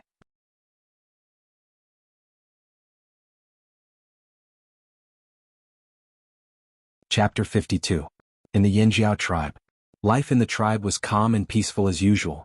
Early in the morning, old Ku threw a piece of meat with a bone in it to Caesar, then sat there with a stone tool and began to polish it. He looked the same as before, expressionless and quiet. However, people who knew him well could tell that old Ku had been a little absent-minded recently. Just look at the wooden box in the corner that was used to throw away waste. The leftover waste from failed polishing or peeling stone leaves were all thrown there. There was so much waste. It was not like old Ku's usual level. Caesar, who was lying next to him and gnawing on the bone, seemed to have lost some weight. It was not that old Ku was reluctant to feed him, but Caesar's appetite had been greatly reduced recently. Coupled with his lack of energy, he looked a little skinny. Caesar, who was slowly gnawing on the bone, twitched his ears and looked at the window. Soon a figure jumped in from the outside. Before landing, he stretched out his finger and used the force to flip in the air, as if he was trying to avoid something on the ground. Gu landed steadily on the ground and looked around. By the window, there were still the traps that he had set up the last time he came here. Originally, it was to prevent something from popping up from the ground. However, after waiting for a long time, there was no movement at all. This was not right. Gu squatted on the ground and squinted his eyes to carefully scan the room, not even letting go of a small place. Caesar was still chewing on the bone in his mouth and looked at Gu. He did not understand why this person had to roll when he came in. After confirming that there were no other traps and that the traps were still the same as last time, Gu stood up. "Hey old Ku, what's wrong with you recently?" Gu came to old Ku's side and took out a few pieces of meat and 2 stone cores of good quality from the animal skin bag. "My son is going hunting with us next time. Help him polish something." Old Ku ignored him and continued to work on the task at hand. However, Gu didn't mind. He knew that old Ku had heard him. He just put the things aside and dragged a stone stool over. He stared at the stone knife that old Ku was sharpening and said, "Xian and the others should be hunting at the first stronghold now. I wonder what that kid will bring back from his first hunt." Old Ku's hands paused for a moment. He did not say anything and continued polishing. Seeing old Ku like this, Gu was sure what old Ku was worried about. Old Ku did not have a wife or children. He was fine when he was young, but after he was injured and had to leave the hunting team, his temper became more and more eccentric. He gave people the impression that he was difficult to get along with. None of the children were close to him, and none of the people who came to learn stone crafting skills could persist. Finally, he had a Xian, and old Ku almost taught him as his own child. It was the first time their children had gone out hunting, so it was inevitable that the elders would be worried. Many people in the tribe went out with their children so at least they could take care of each other. It was better to ask others to do it themselves. If old Ku was not injured, he would have taken Xin with him on the first hunt this year. What a pity. Don't worry. Xin is so smart and he awakened early. I heard that the shaman thinks highly of him. You will be fine. You just wait and see when they come back and walk the path of glory. Didn't you give him that knife? You will be fine. That kid told us not to worry. Of course he has confidence. At the same time, on the other side of the mountain far away from the tribe, Xiao Xian, who was considered confident and reassured by Gu, was sighing in front of the teeth knife. After making sure that the thorn black wind was dead, Xiao Xian pulled out the knife. It took him a lot of effort to pull it out, so the knife was stuck in the thorn black wind's skull. According to the marks on the ground and the injuries of the thorn black wind, Xiao Xian speculated that the thorn black wind hit a big rock when it was pushed down the mountain by the avalanche. The rock rolled down the mountain, and the thorn black wind was buried here. The bones on its body should have been broken when it hit the rock, and the teeth knife on its head should have pierced deeper during the process. It could only be said that this thorn black wind was unlucky. If it was not Xiao Xian who came with the hunting team this year, but anyone else in the tribe who had awakened this year, it would not have ended up like this. Without Xiao Xian, the thorn black wind would have succeeded in its revenge in the cave. After pulling out the knife, Xiao Xian found that the tip of the knife was broken, and there were several nicks on the blade. The body of the knife was full of scratches. Xiao Xian wondered what kind of expression old Ku would have when he saw this knife when he went back. And Gu, he would probably cry in front of the knife. He had been eyeing the knife for a long time and even touched it carefully, but now it was tortured by Xiao Xian. While Xiao Xian was staring at the knife and sighing, Mao was staring at the dead body of the thorn black wind in front of him in a daze. He did not expect that such a giant creature would die like this. In the stories he had heard, beginner totem warriors were far from enough to fight against such a powerful ferocious beast, unless it was a group battle, where a group of people could fight against one beast. That way there would be some guarantee. Not to mention the newbies who had just awakened. Once they met such a powerful beast, the senior warriors would directly tell them, "Kids, stay away." Feeling the hard scales on the thorn black wind with his palm, Mao was very excited. Although he did not play a big role in this hunt, he was able to witness this special hunting and anti-hunting battle. It was inevitable that he would be excited. The invincible image of the thorn black wind in his heart had also been greatly reduced. Touch it again. Touch it again. Ah, look at its teeth, touch it again. He should be the first one in this generation in the tribe to touch the teeth of an adult thorn black wind. Just thinking about it made him excited. So, when Xiao Xian looked back, he saw that Mao was trying his best to open the jaw of the thorn black wind, and was stretching his neck to look inside. Look at your ass. Xiao Xian rushed over and lifted his leg to kick Mao to the side. Aren't you fucking afraid that it will bite you to death again? Didn't you say it was already dead? Mao patted the snow off his body and did not care about Xiao Xian's kick. He continued to stare at the thorn black wind passionately. People in the tribe always had a passion for such a powerful beast, which Xiao Xian could not understand. Do you believe me just because I said so? What if I was wrong? Didn't you see me trembling when I pulled out the knife? Didn't you see me standing so far away when I pulled out the knife? Although Xiao Xian was sure that the thorn black wind was dead, there were too many inexplicable factors in this world. The thorn black wind was a strange species, so it was better to be cautious. The chopped head could still bite people. Who knew if the thorn black wind would have other similar behaviors? As soon as he finished speaking, Xiao Xian and Mao both heard the sound of a wooden whistle. The whistle was a little far away, but judging from the rhythm, they were sure it was from their hunting group. Xiao Xian's face suddenly lit up. He raised his hand without the knife, put his thumb and forefinger in his mouth and blew the whistle. Different rhythms of the whistles in the tribe meant different meanings. Xiao Xian knew all this, and all the warriors who went out for hunting had to know it. Seeing Xiao Xian blow the whistle with his fingers, Mao also tried to do the same. Unfortunately, he could not make a sound even though his saliva was dry. It was Lang Jie, Ong and the others who came to find them. When they saw that Xiao Xian and Mao were both safe and sound, Lang Jie almost cried out with his bloodshot eyes. But soon, when they saw the huge body lying on the ground, they lost their footing. The snow had melted, and the killer in the dark that frightened them was lying on the ground quietly, without any signs of life. Although there was a problem with the computer, the second update would still be released. If you did not update it, you would be embarrassed to ask for a vote. The new week's ranking is around the corner. If you have a vote, please vote for me. Chin Si thanked them.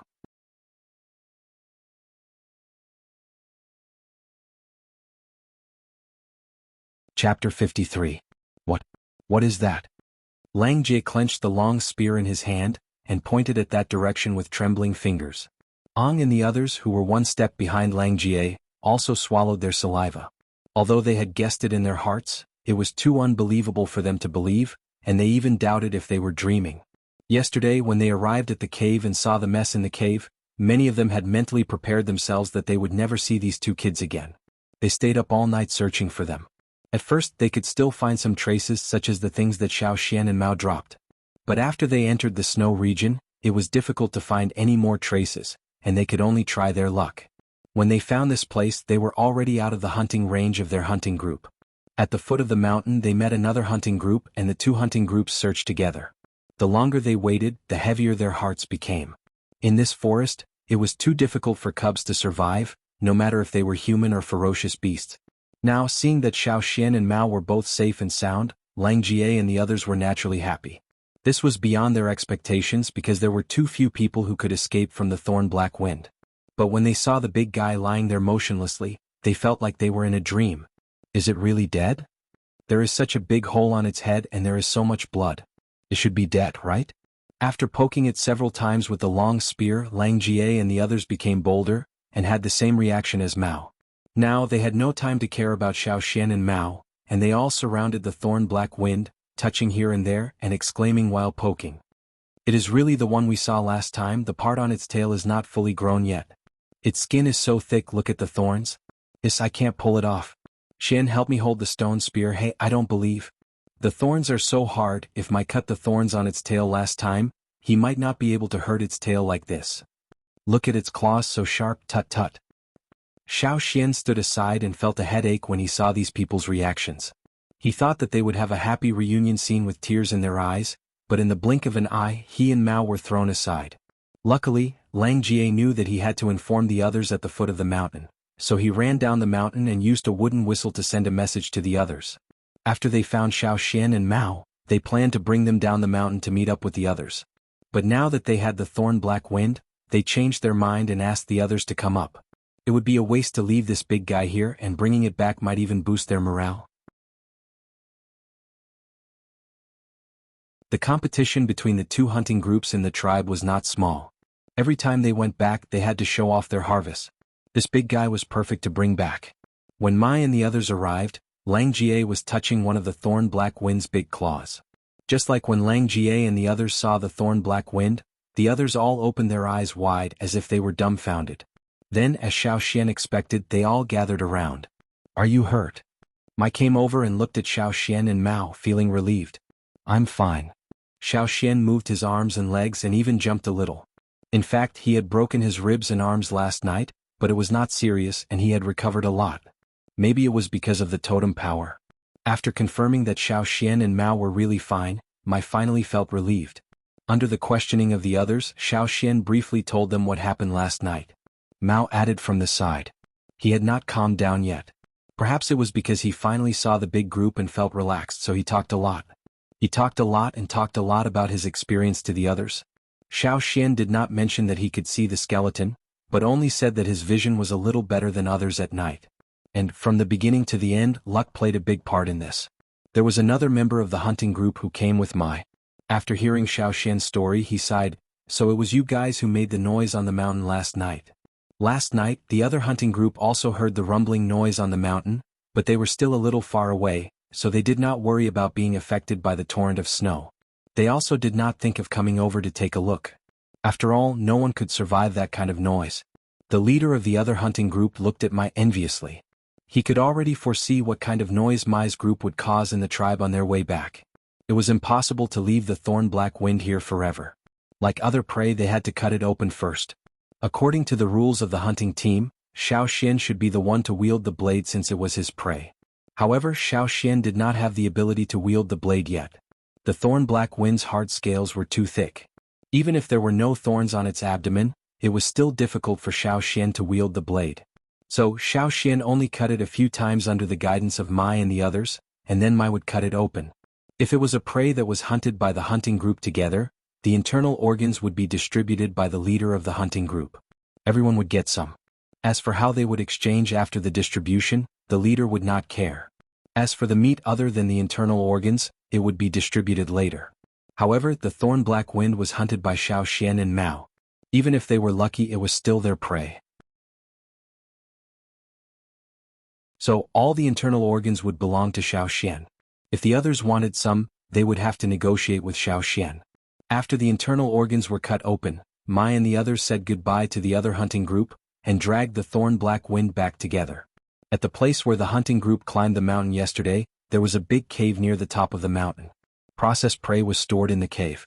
The temperature was lower there, so the meat could be stored for a longer time.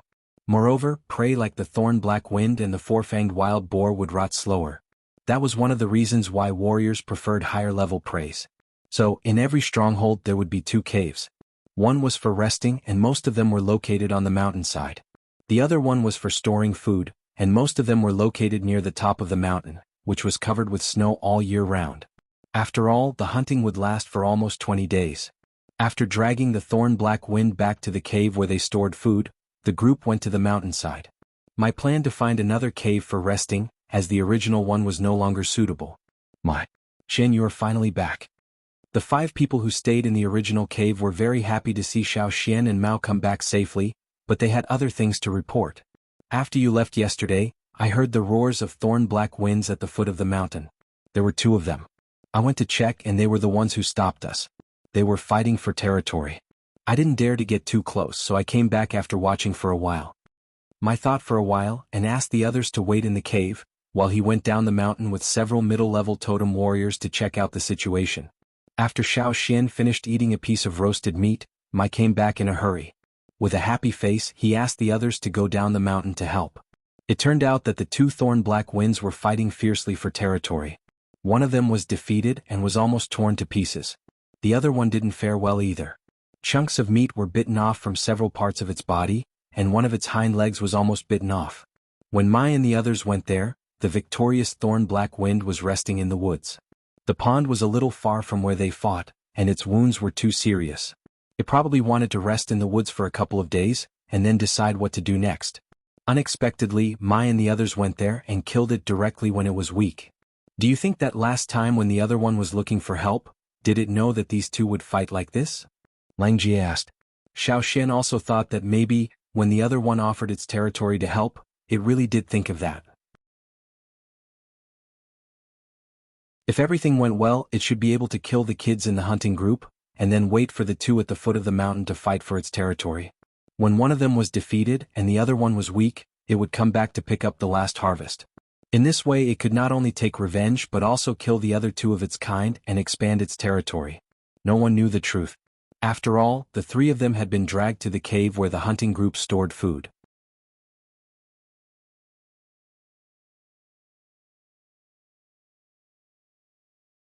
Chapter 54. A herd of giant antler deer was walking along the meadow beside the stream. Beside them there were some predators which made them feel uneasy. Hundreds of meters away from the herd, Xiao Xian was hiding in a tall tree, under the cover of the dense branches. His eyes were looking at the direction of the herd through the gaps of the leaves. It was the 5th day of hunting. My plan to lead the hunting team to the second location, since they had almost finished their hunting in the first location.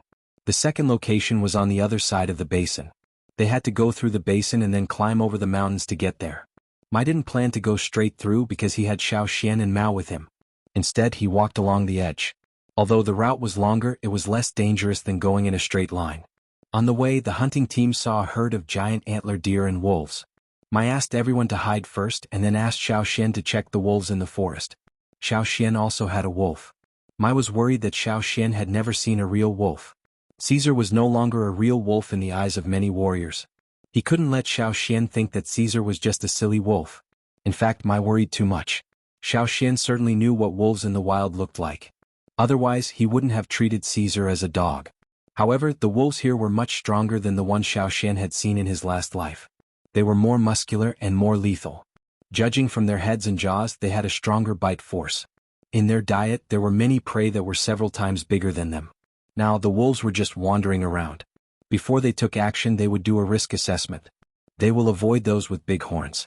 Look, that's it. Mai pointed out to Xiao Xian. In the herd of giant antler deer, there were many bucks with big antlers, and a few of them had special antlers. Unlike other deer, those antlers didn't spread out to the sides of their heads, but spread out to the back, almost wrapping themselves up. Those kinds of deer were very difficult to deal with. Xiao Xian had seen such antlers in the tribe before. Some people wore antlers like that during sacrifices. It's about to begin. Lang Jie said in a low voice from the tree nearby. He sounded very excited. In fact, Lang Jie was very excited every time he saw the wolves hunting. There were many things worth learning from the wolves' fighting style and hunting skills. The best way to deal with gregarious prey like the giant antler deer is to make them run, Mai said in a low voice. Xiao Xian looked over and saw that the wolves, who had been watching from afar, had gradually dispersed and were slowly approaching the giant antler deer herd. A few wolves even tried to intimidate the giant antler deer on the side.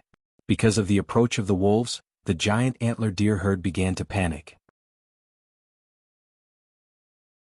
Soon, under the threat of the wolves, they began to run, and some of them left the herd and fled in different directions. The wolves scattered and ran, looking for suitable prey among the fleeing giant antler deer. The young deer are protected in the middle of the herd, and there are strong individuals protecting them. Generally speaking, the wolves rarely attack them. As for those who fled in panic, the wolves can quickly find the injured, weak or old ones. Once they find such a deer, the other wolves in the pack will give up chasing other deer and turn to this side, Mai said to Xiao Xian, pointing at the wolves that began to run. After a pause he added, so, even if you are injured, don't show any weakness in front of them. Also, don't let the wolves go around to your back. It's very dangerous. Before Xiao Xian could tell which deer were injured or old, he saw a wolf speed up and chase a deer. Soon, 6 or 7 wolves joined in the chase. Gradually more and more wolves joined in. The largest and strongest wolf in the pack should be the alpha wolf of the pack. It was also the first wolf to step forward when the attack was launched. However, it was a pity that because of the help of several other deer, their prey escaped. They won't give up if they don't catch their prey, Lang Jie said with certainty. On the other side, after the failure of the wolf pack, they quickly gathered together. Probably because they didn't succeed this time, there was a commotion in the pack, but it was quickly suppressed by the alpha wolf. The alpha wolf let out a howl. Xiao Xian thought that it should be reorganizing the wolves' morale. Soon the wolves attacked the giant antler deer herd again. A wolf stared at an old giant antler deer, and the other wolves quickly joined in. This time they learned their lesson and drove the deer to the open space, separating it from the other deer, and leaving it in a helpless situation. That kind of crazy chase, even from so far away, even if he was mentally prepared, Xiao Xian was still frightened. Perhaps for the prey, the most terrifying thing was to see such a well-planned predator with a ferocious look, chasing after it in groups. The alpha wolf in the front was very fast. When it got close to the deer, it suddenly jumped up, opened its mouth and bit the prey with its sharp teeth. Its body, which was bigger than the other wolves, directly bumped into the deer. Although the old giant antler deer was several times bigger than the alpha wolf, it staggered and almost fell after being bitten and bumped by the alpha wolf. This was just the beginning. After the alpha wolf, the other members of the pack quickly rushed to bite the prey. Their teeth pierced through the deer's skin and into its muscles. The giant antler deer, which was surrounded by wolves, slowed down and then fell down until it couldn't move and died. A lone wolf might not be much of a threat, but when dozens of such terrifying predators gathered together, it was dangerous. It was because of this hunting method that they were able to deter most of the predators in this area. Sometimes I'd rather meet ferocious beasts like the thorn black wind than face those guys, someone in the hunting group said. Luckily, the thorn black wind likes to move alone. Even if they are temporarily united, they won't fight that hard. They like to live alone and didn't like to cooperate. It was already rare for the 2 thorn black winds to cooperate with each other, but they would never fight against the hunting group together. By the way, I still haven't found where the pack of wolves hid the pups. Lang Jie looked around and said. It was a coincidence that he found Caesar, and Caesar was the only pup in the pack. Many animals living in groups would protect their pups well, like the giant antler deer over there, and the wolves on the other side who were ready to eat their prey. But like the thorn black wind, no matter how arrogant the adults were, if they didn't take care of their pups, the pups would become the food of other ferocious beasts. Even without hoodlum, there might be other predators such as tigers, leopards, and wolves. After all, in the world of wild beasts, the injured and the old are the best targets, especially the pups. Mai said. Under the pond where the thorn black wind that lost its pup lived, there were also countless skeletons of animals, big ones, small ones, old ones and young ones. The world in the forest was so cruel, full of killing. Grow up quickly. Qiao looked at Xiao Xian and Mao and said with a smile. Packing up the equipment, the hunting group continued to the second location. While running, Xiaoxian jumped on a tree trunk and looked back at the pack of wolves that were eating.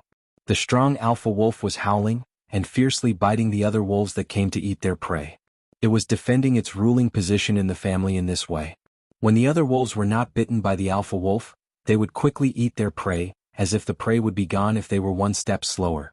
In contrast, what was Caesar, who was raised like a dog since he was little, doing now? Slowly gnawing on the bones? My computer from a few years ago crashed after I opened a web page for a few minutes. I almost fell asleep because of the lag.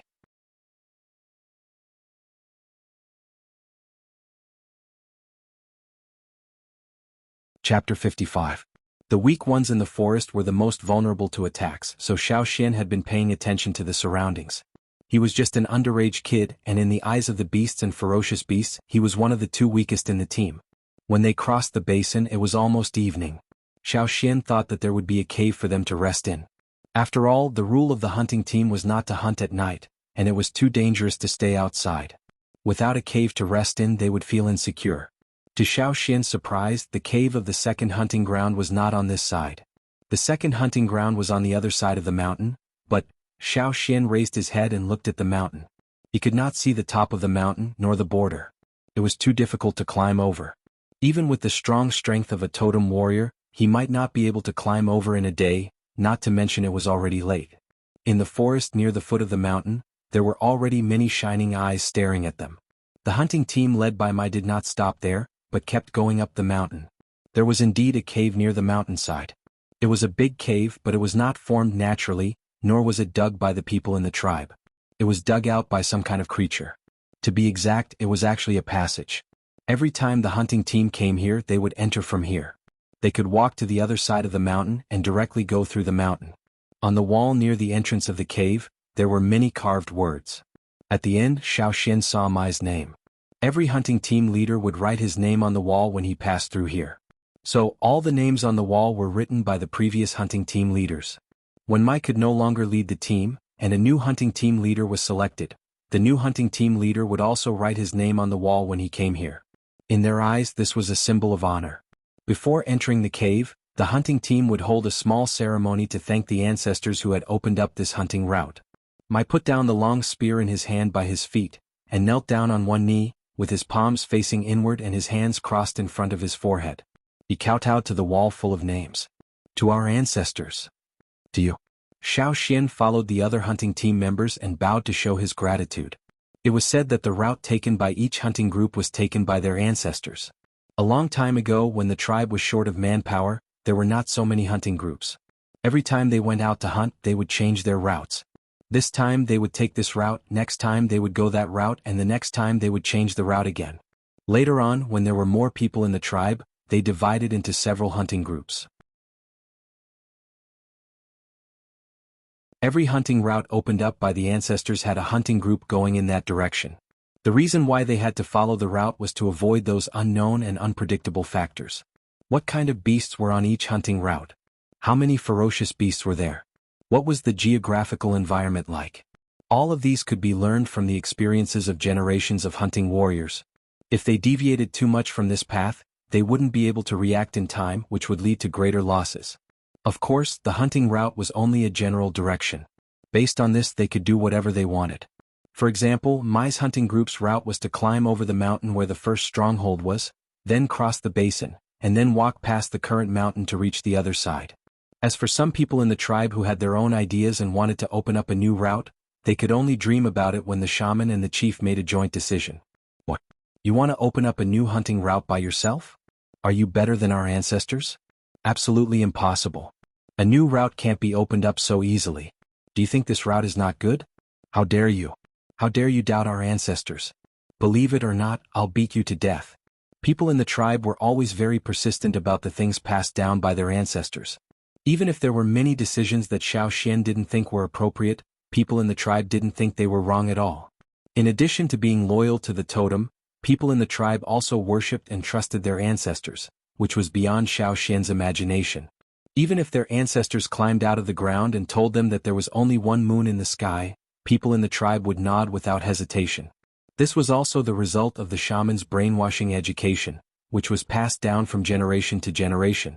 Every hunting group leader of each generation always felt that only by going through all the routes that their ancestors had taken, could they live up to their ancestors' reputation, and also be worthy of the hunting route that their ancestors had opened up. Looking at the names written on the stone wall at the entrance of the cave, it was clear that those hunting groups all had the same idea. After entering the cave, they lit the fire. The hunting group didn't go further in. According to their previous habits, they would spend the night at the entrance of the cave, and go in the next morning. It would take some time to go through this cave because it was not a straight path. How did this cave that leads to the other side of the mountain come about? Xiao Xian asked Lang Jie when they were resting around the fire. When our ancestors found this place, the cave already existed. It was said that there was a king's stone worm at the foot of the mountain, and all the winding paths in the mountain were made by it. Lang Jie said, "Stone worm?" Xiao Xian was very surprised. This circular path was at least 10 meters high, and according to Mai and the others, besides the paths that connected the two sides of the mountain, there were many other paths that led to the underground or the top of the mountain. It was really hard to imagine that such a large scale of holes in the cave was made by a stone worm. How big must it be? It couldn't be compared with the stone worms that were used as bait. However, this should be the story passed down by the ancestors who first came here to open up the hunting route. As for whether there really was a stone worm or not, it still needed to be verified. Then, have any of our ancestors seen the stone worm at the foot of the mountain? Xiao Xian asked. It had been many years since the first hunting group came here to open up the hunting route. Even if the hunting group didn't stay here for long, someone must have seen it, right? No. Lang Jie saw that Xiao Xian was still doubtful, so he said, "But listen, there are sounds coming from the cave, so there must be a king stone worm." Xiao Xian tilted his head and listened carefully. There were indeed some faint whistling sounds, but it wasn't necessarily caused by the stone worms. Since there were many caves in the mountain, if the wind blew in from one cave and out from the other caves, there would still be the same sound. There were still many doubts in his heart, but looking at Lang Jie, Xiao Xian wouldn't get an answer even if he asked. Not wanting to argue with these stubborn people, Xiao Xian asked, "What's on the other side of the mountain? What's the difference between here and here?" As expected, Lang Ge's attention was quickly diverted. Different?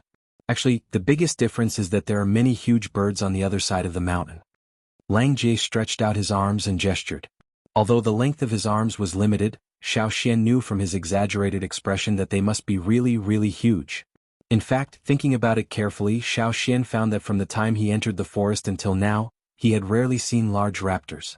Although many of them were already huge in Xiao Xian's eyes, according to Lang Ge's description, there were even bigger and fiercer raptors on the other side of the mountain. The feathers on the heads of some warriors during the snow festival ceremony were probably hunted on the other side of the mountain.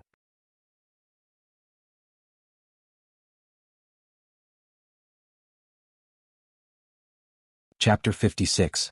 After a good night's sleep, the next morning the hunting group packed up their things and started to walk through the cave. Xiao Xian had a good night's sleep, and did not dream of anything horrible. "Everyone follow us closely, especially Xian and Mao. It's your first time to walk, so you have to be extra careful. If you get lost, you may never come out again," Mai said seriously. He was not trying to scare them but was telling the truth.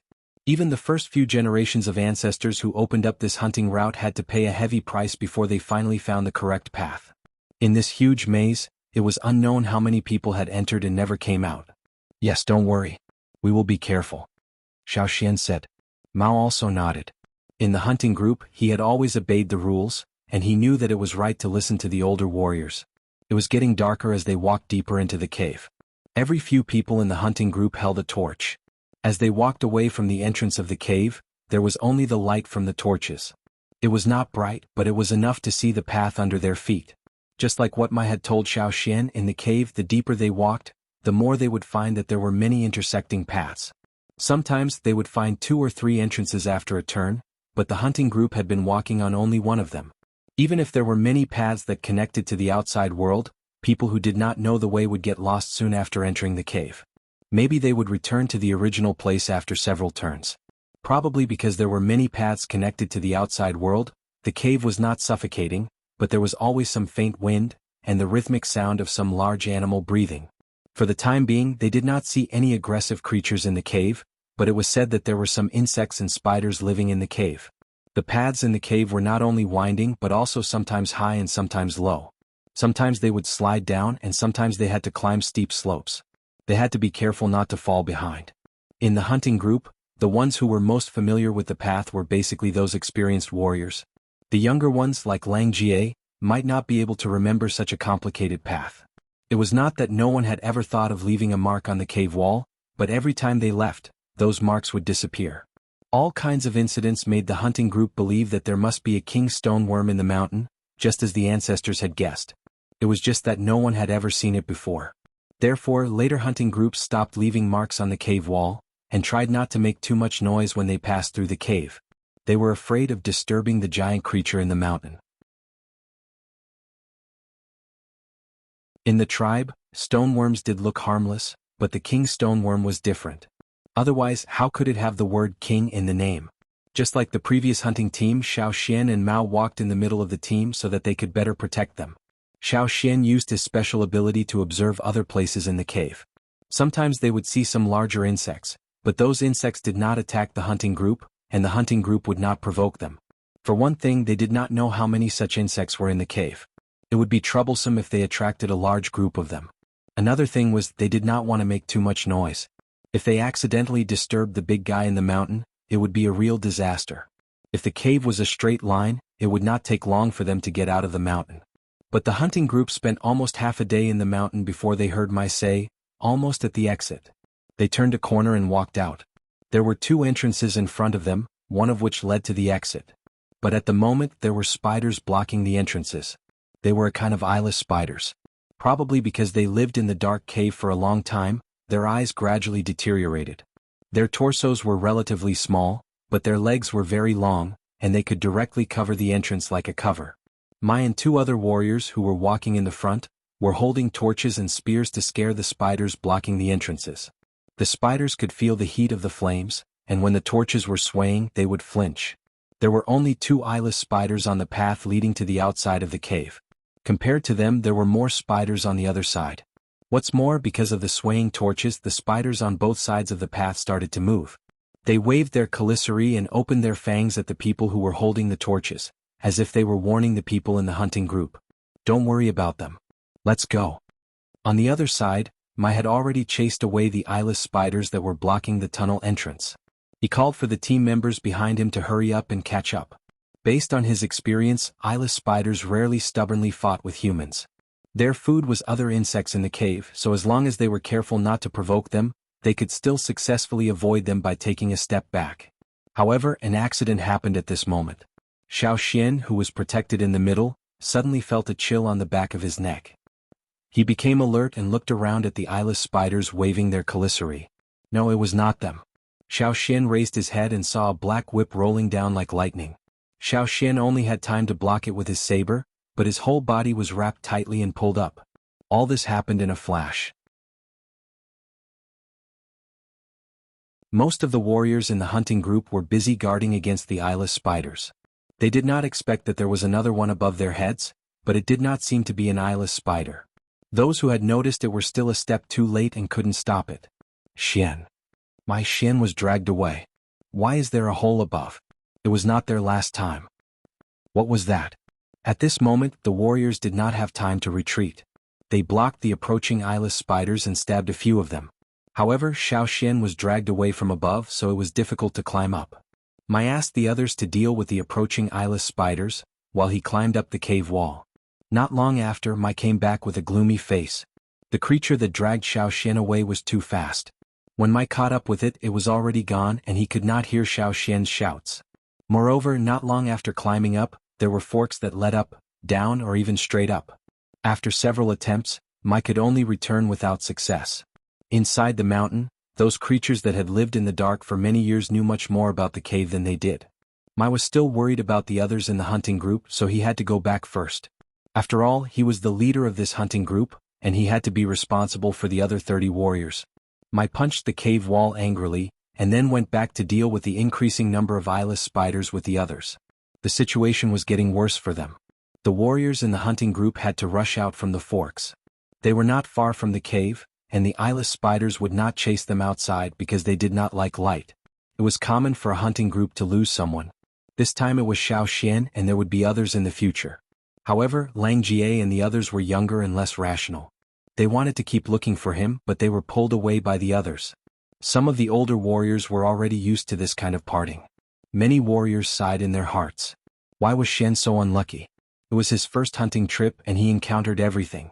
Not long after, the warriors in the hunting group saw the light, and the eyeless spiders that were chasing them also stopped. On the other side, Xiao Xian was not feeling well after being dragged away. The thing that dragged him away was a kind of insect that lived in the cave. It was a little smaller than the eyeless spiders, but its strength and speed were not inferior to the eyeless spiders. The thing that caught Xiao Xian was the insect's long antennae. There was a hook-like sawtooth structure at the tip of the antennae. If Xiao Xian had not reacted fast enough and blocked the sawtooth with his stone knife, he would have been cut when he was caught. The sawtooth at the tip of the antennae made a clattering sound when it cut the stone knife. Xiao Xian struggled hard, but he only loosened a little bit and still could not get rid of it. When he was about to turn a corner, Xiao Xian directly hit the stone wall at the corner, and almost threw up the food he had eaten in the morning. After he endured the pain and loosened his grip a little, Xiao Xian pulled out the tooth knife with the broken tip, and fiercely chopped at the antennae. Bang!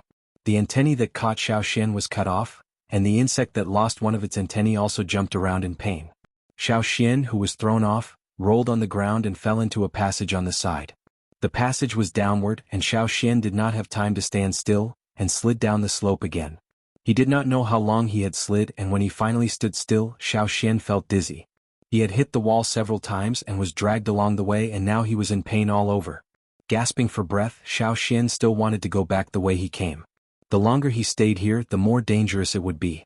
Just when he was about to climb up the steep slope, Xiao Xian heard a whistling sound from the passage behind him. It sounded like wind but with a rhythm. The reward list for March has been listed. Please check the book. Thank you for your support in the past month. The book will be published on May 1st.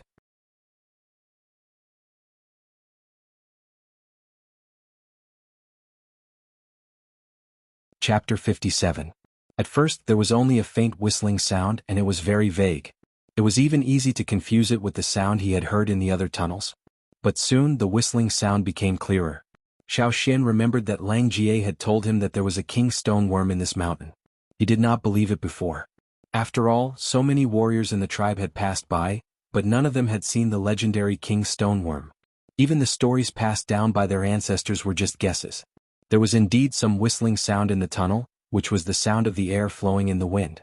But now Xiao Xian was sure that it was not the sound of the wind, and that the whistling sound was coming closer. Xiao Xian's body tensed up, and he moved his legs gently to climb up the steep slope. The wall on this side of the cave was more slippery than the path the hunting group had taken, and it was harder to climb. Xiao Xian did not dare to use the stone knife, for he was afraid that the sound would alarm the king stoneworm. Mai and the others had told them to be as quiet as possible in the cave, and they had their reasons. The whistling sound was getting closer, and it was much faster than Xiao Xian had expected. In the blink of an eye, it was already very close. It was a little damp in the cave, and there was a smell similar to lime in the air which was getting thicker and thicker. Xiao Xian could clearly feel that the humidity in the cave was rising, and there was a layer of tiny water droplets on the wall he was climbing, which made the wall even more slippery and difficult to climb. Xiao Xian's feet slipped a few times before he could steady himself. He could not climb any more. He could clearly feel the layer of slippery liquid between his palms and the wall, and it was the same under his feet. It was not easy to stay in one place, and if he relaxed a little he might slip down again. It was inexplicable. It was incomprehensible. The wall was fine just now, although it was a little slippery and steep, but with Xiao Xian's ability, it was not difficult for him to climb up. But how long had it been? The wall had changed so much. However, there was no time for Xiao Xian to think too much. Rhythmic cheers could be heard from below. The place where he fell was relatively flat, but after a few more steps, he could see the tunnel that continued to extend downwards. Xiao Xian could only see a small part of the tunnel that he was in. He did not know if there were other tunnels or how many tunnels there were. If it was really the king stoneworm, what should he do? What would he do if the king stoneworm came to where he was? Xiao Xian clenched his 5 fingers, and his fingertips almost dug into the cave wall. However, that was all he could do. The stone here was very hard, and he might be able to dig a little deeper if he used his totemic power. However, Xiao Xian didn't dare to use it carelessly. Some high-level beasts were very sensitive to totemic power, and none of them used their totemic power when they were walking in the cave. Xiao Xian maintained his posture of clinging to the wall. He was too nervous and his whole body was stiff. He didn't know if it was sweat or water droplets that had gathered on his face because of the humidity in the cave. The cave was not hot or stuffy. On the contrary, Xiao Xian felt that the cave was getting colder and colder. He didn't know if it was because the cave was cool or if it was just his imagination. The lime-like smell in his nose was getting thicker and thicker. He looked up, and the scene in his field of vision was also changing. In Xiao Xian's field of vision, the water droplets were white, which was different from the gray color of the surrounding cave walls. However, the white color soon covered the gray cave walls, and it quickly spread upwards along the cave walls. This meant that the cave walls above were all the same as the one Xiao Xian was clinging to. Whoosh, whoosh, the sound was getting closer and closer and it was coming from below. Accompanying the whooshing sound was the sound of something slithering, as if some creature was squirming. Xiao Xian quietly clung to the cave wall, carefully controlling his breathing and heartbeat to reduce his presence. It was as if he had merged with everything in the cave. Even if Lang Jie and the others were standing here, they might not be able to notice Xiao Xian clinging to the cave wall. Listening to the sound coming from below, Xiao Xian thought that if the thing below really came this way, he would have no choice but to go all out. If his fingers couldn't hold onto the cave wall, then he would use his saber. If a saber wasn't enough, then he would add a spearhead. That way he would be able to climb up, right? Although he was dragged over by that unknown insect, he still had his equipment. Even if the sound alarmed that thing, there was nothing he could do. Escaping was the most important thing. In addition to the whooshing sound, there was also the sound of a heartbeat. Thump, thump, thump. The sound was not loud, but it felt like his heart was being hammered again and again, and it shook his chest until the blood in his body was surging. It was like the sound of a drum on a quiet battlefield, and the quiet cave seemed to be shaking with this rhythm. The pressure came with it. Or it could be called the aura. It was like layers of thick dark clouds were pressing towards him. Xiao Xian felt that it was extremely difficult to breathe.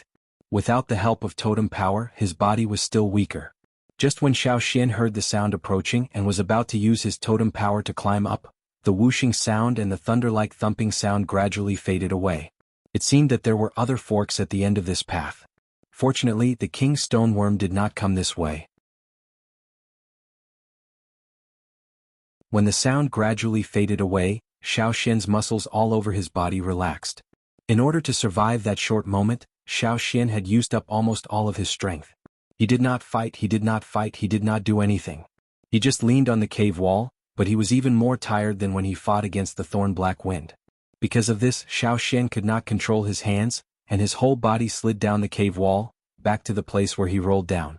Xiao Xian could hear his heart beating like a drum, and it took him a while to calm down.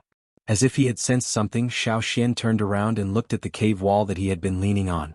In his special vision, the cave wall was originally covered in a layer of white, but now the white was gradually fading, and it was gradually changing from the distance to the top of the cave.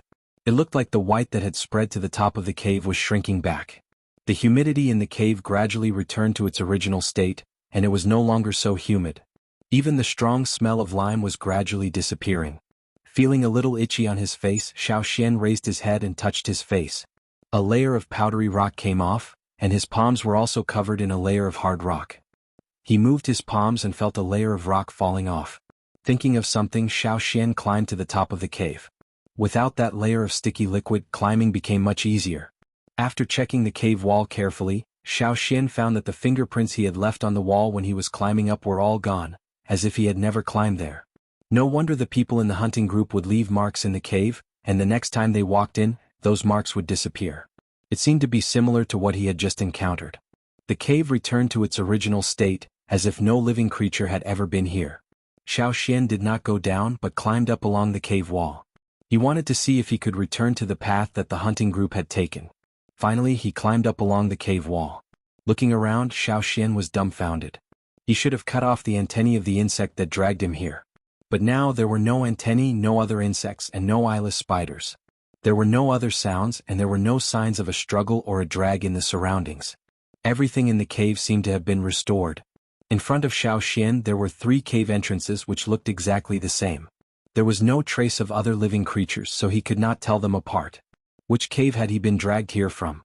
Thinking carefully, Xiao Xian found that he could not remember at all, nor did he know which cave he should enter from. Taking a deep breath, Xiao Xian clenched his fists and cursed in his mind, "Fuck.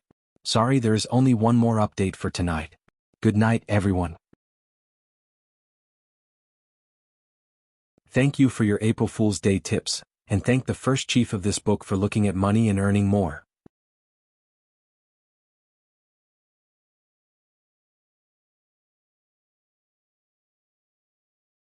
Chapter 58. Outside the cave, Mai Langjie and the others were waiting.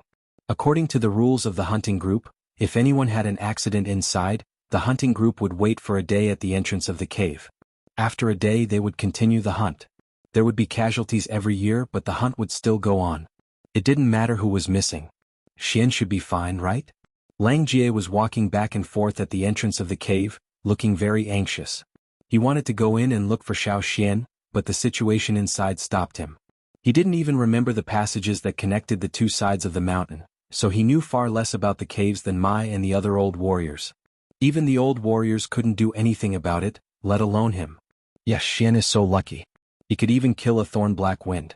Maybe he can come out alive. Ang also said. The others also tried to comfort him, but some of the older warriors had different opinions. They were different from the young warriors like Langa. They had experienced a lot. Even if they hadn't experienced it themselves, they had heard about it. The situation in this mountain was much more troublesome than that of the thorn black wind. Killing the thorn black wind could be said to be a stroke of luck. In addition, the thorn black wind's fighting ability had decreased a lot in this cold environment, so it was killed by Xiao Xian. But it was different here. When the ancestors opened up this hunting route, many people had died to find such a passage. But Xian was just a kid who had just awakened his totemic power. In terms of strength, who could he compare with in the hunting group? Although they comforted Langjie and the others by saying that Xian was lucky, in fact the old warriors in the hunting group were thinking, how could this kid be so unlucky? He had just escaped from the thorn black wind, and met with an accident in the cave. They couldn't even find him. Some would join and some would leave. Luck and misfortune, that's what it was. Even the ancestors couldn't escape from their fate, so what could Xian do? Since this route was opened up, no one who went missing in the cave ever came out. It was such a pity that such a good seedling was lost. They were thinking about going back to watch him walk on the path of glory, but he was lost here. Sigh. Mai was naturally not in a good mood after losing a member of his team. Moreover, this person was someone he had always thought highly of. Knowing that no one ever came out of the hole after it was lost, Mai sat there in silence. He regretted that he should have been more cautious at that time. If he had discovered that there was a hole above, if he had not paid too much attention to the eyeless spider, perhaps this would not have happened. At the same time, Xiao Xian, who was standing at the fork, was also in a dilemma. Out of the three paths, only one of them was the one he had been dragged through. The other two paths might lead to other places in the mountain, and if he took one wrong step he probably wouldn't be able to get out. He took a deep breath and tried his best to calm down. Thinking back, Xiao Xian remembered that on the night of their awakening, the shaman had taught them a lesson and said, "The power of the fire seed can show you the most correct direction, just like how our ancestors used fire to illuminate the night in the most ancient times." Intuition. The intuition brought by the power of kindling, Xiao Xian activated the totemic power in his body. In his mind, the flames wrapped around the horns of the totemic power suddenly increased. He stared at the three paths in front of him. After a while, Xiao Xian lifted his feet and walked towards the middle path. The cave was very quiet now, and the eyeless spider and other insects were nowhere to be seen. Xiao Xian kept walking along this path, but soon, damn it! Where was his intuition? Where was the power of the fire seed that could show him the right direction? It was all a lie. The shaman was a fraud. If not for the fact that he was afraid of disturbing the king's stone worm, Xiao Xian would have cursed out loud. He was now sure that he was not walking on the path that he had been dragged through before. Even if he could not remember which path he had taken at the fork, he could remember how many times he had been hit. When he was being dragged by the insect, he would hit the wall every time he turned a corner, but now Xiao Xian had been hit more times than before. And until now he did not have any sense of familiarity. So, was his intuition on strike? Leaning against the wall, Xiao Xian scratched his head. Why was he so unlucky? He did not do anything bad in the tribe and even helped those weak children in the cave. Why was he always so unlucky? Could it be? Xiao Xian remembered that during the snow festival ceremony, others were praying, but he was thinking about the changes in his body. During the ceremony before the hunt, He did not sing the hunting song with the other warriors, and even fooled them with a straight face. Was this karma? So the totemic power and fire seed that the shaman had been talking about protecting the tribesmen did not protect him? Bullshit. If they could really protect him, the ancestors that Lang Jie mentioned would not have all died here. Thinking about it, Xiao Xian's face gradually turned cold. If there was light, one could see the coldness in his eyes. Xiao Xian, who was leaning against the wall, suddenly jumped up. Just as he leapt up, the shadow of a whip lashed at the wall of the cave where he was leaning on. Squeak! The sawtooth at the front of the tentacle cut the wall, making a sharp sound. It was that insect, the one that dragged him here. Being hit once was a lesson, but if he was hit twice he would be stupid. In Xiao Xian's vision, the insect was made up of some thin bones, which looked like bones that were not very sturdy. But in fact, those thin bones could not only support the insect, but also make it move faster, and almost make no sound when running in the cave. In addition to those thin bones, there was a layer of hard shell on the insect's back for protection. The most dangerous part was its pair of tentacles. No, it was not just a pair anymore. When it tried to catch Xiao Xian cut off one of its tentacles. However, compared to the armor-like hard thorns of the thorn-black wind, this insect was much weaker. Its advantage was only that it could sneak attack and take advantage of others, but it was not impossible to defeat it. In the territory of the King Stoneworm, the King Stoneworm allowed some small fry to rest and recuperate, but it would not allow any species that were slightly threatening to stay here. Obviously, Xiao Xian was not the only one who hated that insect. The insect also hated Xiao Xian for cutting off one of its tentacles. Not being able to hit Xiao Xian, the insect was very angry. It stood up halfway and used its 2 pairs of legs to stabilize its body. The front 2 sickle-like forelimbs carried cold blades, and mercilessly cut at Xiao Xian. After jumping up, Xiao Xian stomped on the top of the cave, and the top of the cave cracked instantly. Using the top of the cave, Xiao Xian suddenly turned around in the air. Instead of retreating, he rushed toward the insect with the knife in his hand. Here the insect had the advantage. Xiao Xian might not be able to outrun it even if he wanted to run. Both of them held grudges, so they had to take revenge as soon as possible. Also, according to the insect's style, if they wanted to get rid of it, they had to do it as soon as possible. The distance between Xiao Xian and the insect was about 10 meters, which was about the same length as the insect's tentacles. However, as Xiao Xian rushed forward, the distance between them was instantly shortened. The insect was still waving its 2 forelimbs, which almost blocked the entire cave. The airflow was like a knife, which made Xiao Xian's face hurt. Teeth knife blocked one of its forelimbs. The explosive force of the collision numbed Xiao Xian's arm, but he did not stop. He quickly turned around, bypassed the knife light, and rushed to the back of the insect. Xiao Xian stepped on the cave wall with his right foot.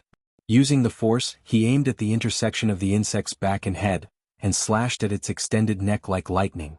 There was no back armor to protect it, and there was no shield-like hard shell on its head. Realizing that Xiao Xian was getting behind it, the insect realized that something was wrong.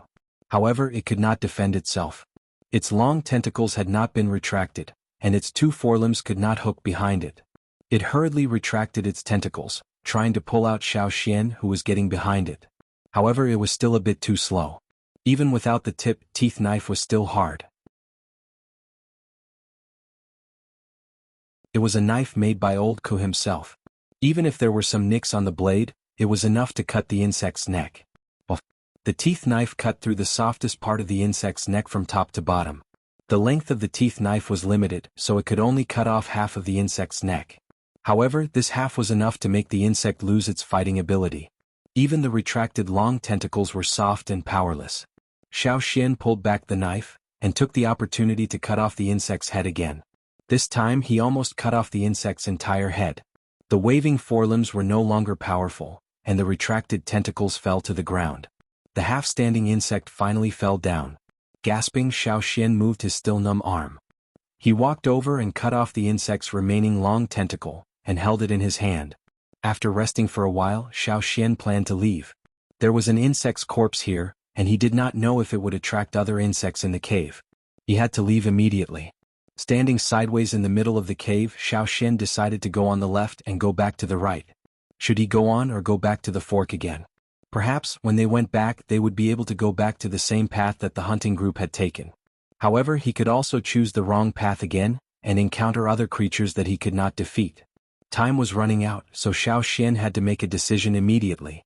After closing his eyes and thinking for a while, Xiao Xian turned to the left. This time he did not rely on the intuition brought by the fire seed. He almost blocked the two horns with flames in his mind. At the same time, the egg-shaped light covering the totem was getting brighter and brighter. But the choice was still this one. Opening his eyes, Xiao Xian held the tentacle and continued to move forward. Plus plus plus plus plus equals equals equals plus plus plus plus plus equals equals equals equals. Sorry for being late. I took my computer to someone to fix it, and it was not fixed until 10 o'clock.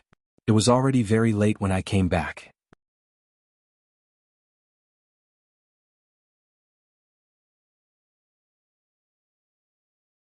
Chapter 59. He wasn't sure if it was because of the king's stone worm, but he had only seen the worm that dragged him here. He hadn't seen any other creatures. Maybe it was because the king's stone worm had woken up and walked around, so the eyeless spiders and other insects all hid in their nests? As for the insect that Xiao Xian had just killed, it probably came here for revenge. If that was the case, should he go back to the fork and change his route? Forget it. Xiao Xian shook his head, and decided to follow his intuition. There was something strange about this mountain. Xiao Xian rolled up the feeler that he had cut off from the insect's head on his arm. Except for the sawtooth hook at the tip, the rest of the feeler was very soft. Xiao Xian did not feel any pain when he wrapped it around his arm. Xiao Xian did not know which part of the mountain he was in. After staying in the mountain for so long, he found that his strong sense of direction was not useful at all. It was a very strange phenomenon. Even when he played maze games in his previous life, he could remember all the places in the maze. When many people felt a headache and lost their sense of direction, he could still find the right direction quickly. Even if Xiao Xian was asked to return from the hunting route, he could still follow the route accurately. But now Xiao Xian was confused. There were many caves in the mountain. Other than the king's stone worm, there were many other creatures. The eyeless spiders and the insect that Xiao Xian had killed were only two of them. Theoretically, there should be traces of all kinds of creatures living in the caves. Unfortunately, there were no traces at all. There were no scratches, no other remains, no spider silks or insect shells. It was as if nothing had ever existed. It was like every time a hunting group left a mark in a cave in the mountain, those marks would all disappear when they left. If the power of totems could really tell those who were lost to choose the right direction and path, how could those ancestors get lost? Xiao Xian continued to walk forward based on his intuition. Whenever he encountered a fork in the road, he would carefully sense it and use his special ability to choose which path to take. Xiao Xian only hoped that his intuition would not go on strike or lie to him. Otherwise he would be dead.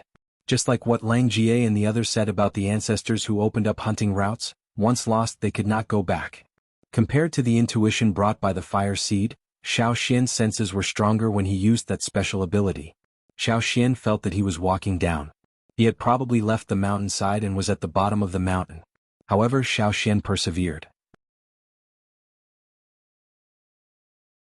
As he walked further down, he encountered some fist-sized insects. In Xiao Xian's vision, they were gray and white, and he could only see their vague outlines. When some insects came to Xiao Xian would drive them away with the tentacle whip in his hand. Those insects seemed to be afraid of the tentacle whip. When Xiao Xian swung the tentacle whip at them, they would avoid it as if they were frightened. Xiao Xian speculated that those insects were probably the food of the big insect with long tentacles. Look at them, they were so frightened. In addition to the long tentacle whip, Teeth Knife also carried the smell of the insect. The walls of the cave were densely packed with fist-sized bugs. Xiao Xian could even clearly hear the small but concentrated crackling sounds they made as they walked on the walls. However, wherever Xiao Xian went, those insects would avoid him. If he did not get rid of the tentacle bug, would it be very troublesome now? Even if these insects were not big, it would be difficult to deal with them in large numbers. Originally, he only wanted to kill the tentacle bug for revenge, but he did not expect to get such a reward. The strange feeling was getting stronger and stronger. If before it was just a gentle breeze that moved the wind vane, now it was a fierce gust of wind, and the direction was quite clear. This should not be the way out of the mountain, but whether it was the power of the totem or the special ability, it was telling him to go in that direction. What was it? Treasure? Although the direction was clear, Xiao Xian did not speed up. He still maintained his pace and was alert of his surroundings. Fortunately, other than those insects, there were no other creatures here. He was getting closer and closer. Xiao Xian held the knife in his hand and was a little nervous. After walking in the cave for so long, Xiao Xian could more or less feel the slight wind, But now the more he walked forward, the more he felt that there was no road ahead. As he continued to walk forward, the small insects around the cave walls gradually disappeared. The surroundings were very quiet, and when the movements of the small insects were completely gone, there was only dead silence. Other than the lack of other sounds, he could not even feel the flow of air. In front, there seemed to be light. Xiao Xian stopped in his tracks. What? If he used his normal vision, it would still be dark. Only with the vision of the special ability he could see the light in the darkness. As he continued to walk towards the light, Xiao Xian suddenly felt an inexplicable feeling in his heart. He could not describe the feeling. It was like some kind of ancient aura with a sense of desolation and endless sorrow. The light grew bigger and bigger, like a light shield shrouding that small area. When Xiao Xian finally got closer and saw the scene inside the light shield, his eyelids suddenly twitched. Inside the light shield, there were 4 skeletons, at least in Xiao Xian's vision. In the middle of the light shield, there was a person kneeling, and the other 3 people were surrounding him. The 4 skeletons were all kneeling in the same posture, using the highest ritual in the tribe to worship the totem, kneeling on both knees, crossing their hands in front of their foreheads, and kowtowing in the same direction. Beside them, spears and stone knives were inserted into the ground. In Xiao Xian's vision, these tools and weapons were all very dark in color, especially the spear beside the person in the middle, which was almost black. It could be seen that these stones were of the highest quality or even the highest quality. At the same time, it also showed that these people were very capable warriors when they were alive, especially the person in the middle. He must have had a high status in the tribe. As for the direction in which the 4 people were kneeling, although his sense of direction was confused, Xiao Xian had a feeling that they were kneeling in the direction of the tribe. After Xiao Xian's vision swept over the 4 skeletons and the stone tools beside them, it stopped at the skeleton kneeling in the middle. The skeleton wore a bone ornament in front of its chest, which was made of some unknown creature's bone. In Xiao Xian's vision, the bone ornament was brighter than the 4 skeletons here. Since he got this special ability, Xiao Xian had studied it and learned that the bones of different levels of totem warriors were different in color. The bones of junior totem warriors were dark white, the bones of intermediate totem warriors were white, and the bones of more advanced totem warriors such as Chief Aos were bright white. At this time, the bones of these 4 skeletons were all bright white. Although the degree of brightness was different, it was true, especially the one in the middle. But even so, they were not as bright as the bone ornament. However, this was still not the most important thing. The most important thing that attracted Xiao Xian's attention was a ball on the bone ornament. It was not a bone, but like a light bulb, it illuminated the surroundings, which was the light shield Xiao Xian saw. Switching his vision and retracting his special ability, he looked at it with his normal eyes, but it was still dark and he could not see any light. But when he switched his vision to the special ability, he could see that the ball was still bright, and it shrouded the surroundings in its light. After observing for a while, Xiao Xian also found that the skeleton in the middle was still intact, but the other 3 skeletons were different. Some of their bones that were in contact with the ground had sunk into the stone surface of the cave, and the closer they were to the edge of the light shield, the deeper they sank. Within the range of the light shield, he could see some scattered stone tools. The stone materials were all very good, but some of them had sunk into the ground and only a part of them was exposed. Outside the range of the light shield, Xiao Xian did not see any stone tools, skeletons or other things. This mountain could eat people. Not only did they eat humans, but they would also eat other things. For example, the insect that Xiao Xian had just killed. If there were no other creatures to eat it, the remains of the insect might also become like this and gradually be swallowed by the mountain. This mountain had already eaten a lot. There were people who had passed away, dead insects and things that had been placed there.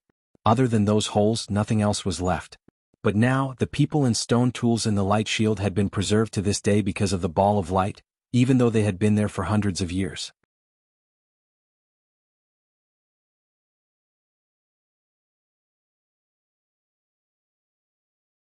Chapter 60. The one in the middle was undoubtedly an ancestor of the tribe, and was most likely one of the first people to open up the hunting route. He was too strong, perhaps even stronger than Chief Ao, but Lang Jie and the others had never mentioned it before. The other 3 might have been from the early group or they might have gotten lost when they crossed this mountain path. Xiao Xian was not sure. No matter what, Xiao Xian looked at the 4 skeletons and felt a little conflicted. So, the direction the totem pointed to, the so-called intuition, was here? Weren't the ancestors tricking their tribe? The one in the middle should have been the first to arrive here and died here. The other three might have been with him, or they might have found their way here later. Could it be that the people who got lost were like him, following the intuition given by the totem, and then kneeling here to wait for death? No, it shouldn't be like this. Maybe these people knew they couldn't get out, or maybe they had tried many times, but in the end they still returned to this place and stayed in the protective circle. Even after hundreds of years, their corpses were still not swallowed by the mountain. Even the oldest group of powerful warriors couldn't escape this place, let alone him, a beginner? Xiao Xian's heart sank. Taking a step forward, Xiao Xian entered the range of the light shield, and suddenly felt a surge of warmth, which eased his uneasiness a little. But that was all. Xiao Xian reached out to the person closest to him. It was dry, not a skeleton, as if it had been air-dried. Even if it had been dead for a long time, he could still feel the power contained in this body. There was no unpleasant smell, perhaps it had been assimilated by the smell of the stones in the cave. He touched the other two people kneeling in the periphery. Like the first person, they were like dried corpses. But when he touched the person in the middle, Xiao Xian found that this person was only slightly shriveled, and his body was much better preserved than the other three kneeling in the periphery. So, it was the effect of the light ball. The light shield emitted by the light ball not only prevented the objects inside from being swallowed by the mountain, but also protected the remains. Even the other creatures living in the cave did not come close to eat the corpses. This was the treasure of the tribe. Those who could possess such a thing would naturally have a higher status. However, now was not the time to think about this. What should he do? Was he going to become the fifth corpse kneeling here? Xiao Xian sat on the ground, feeling a little irritated. Totem, do the people in the tribe know about this? While he was cursing in his heart, Xiao Xian suddenly felt the totem flame in his mind churn. Xiao Xian was startled. He quickly calmed his thoughts and began to circulate the totemic power in his body. This time, it seemed to be another kind of intuition, an intuition that he could walk out of here. As this thought flashed through his mind, Xiao Xian jumped up in excitement. As he paced around, he activated another type of energy in his body. He used it to activate his intuition. To be able to walk out, yes. Perhaps he could trust the totem one more time? Even if he didn't trust it, he could only trust it. Xiao Xian lifted his foot and walked out. However, after taking a step, the totem flame in Xiao Xian's mind churned. Taking another step, the flame churned again. It was different from when he used the totemic power to hunt. At this moment, the flame churned more like it was telling Xiao Xian that it was angry. Stopping, Xiao Xian looked back at the four skeletons kneeling in the light dome. Did they really not complain when they died? After all, they were trapped here and died in the end. For the people in the tribe, every time they had a problem, they would ask the spirits of their ancestors, the totemic power, and the fire seed for inspiration and guidance. However, the ancestors, the totemic power, and the fire seed could not help them walk out of the dark world in the cave. But looking at these four skeletons carefully, they were kneeling so sincerely, without the slightest bit of resentment. They were kneeling in the direction of the tribe in an extremely standard ritual. Taking a step back, the totem flame no longer churned. It was very peaceful. Taking a step away, it began to churn again. Taking a step back, it was peaceful again. There were some things that Xiao Xian could not understand. After all, he was different from the aborigines here. But the more he knew that this world was full of all kinds of mysterious powers, and he had to believe in them. Xiao Xian looked at the kneeling skeletons in the light dome. Were they actually waiting for someone to bring them back? Unfortunately, after hundreds of years, they were still kneeling here. He let out a long sigh. Xiao Xian thought for a moment, then knelt on one knee, crossed his palms in front of his forehead, and bowed to the four skeletons. It was the ritual of the tribe to worship the ancestors. Walking over, Xiao Xian took out his stone knife and dug out the parts of the skeletons that had been swallowed by the stone surface. At first, he just wanted to try, but he didn't expect that he could really dig it out. Moreover, looking at the skeletons, they were well preserved. Xiao Xian dug out the skeletons and the stone tools that had been swallowed up one by one. Xiao Xian threw the stone tools into the animal skin bag, and tied the large stone tools together. He also had a leather rope on his body. He tied them up and would take them with him later. These stones were excellent, so he couldn't just leave them here. As for the four skeletons, no, to be exact, the four dried corpses, Xiao Xian tied them together with his long antenna. Sorry for the offense. Xiao Xian said in a low voice. After tying them up, he carried them on his back. They were really heavy. He didn't expect that the ancestors of the tribe had already become dried corpses. They weren't much lighter, even heavier than stones. Carrying the 4 dried corpses and carrying the stone tools, Xiao Xian felt like he was carrying a moving light dome. Since this light dome could keep the creatures in the cave away, it could also help Xiao Xian block the insects. When they passed by the small insects, they hurriedly scattered as if they had encountered something annoying. Xiao Xian didn't even need to use his antenna whip.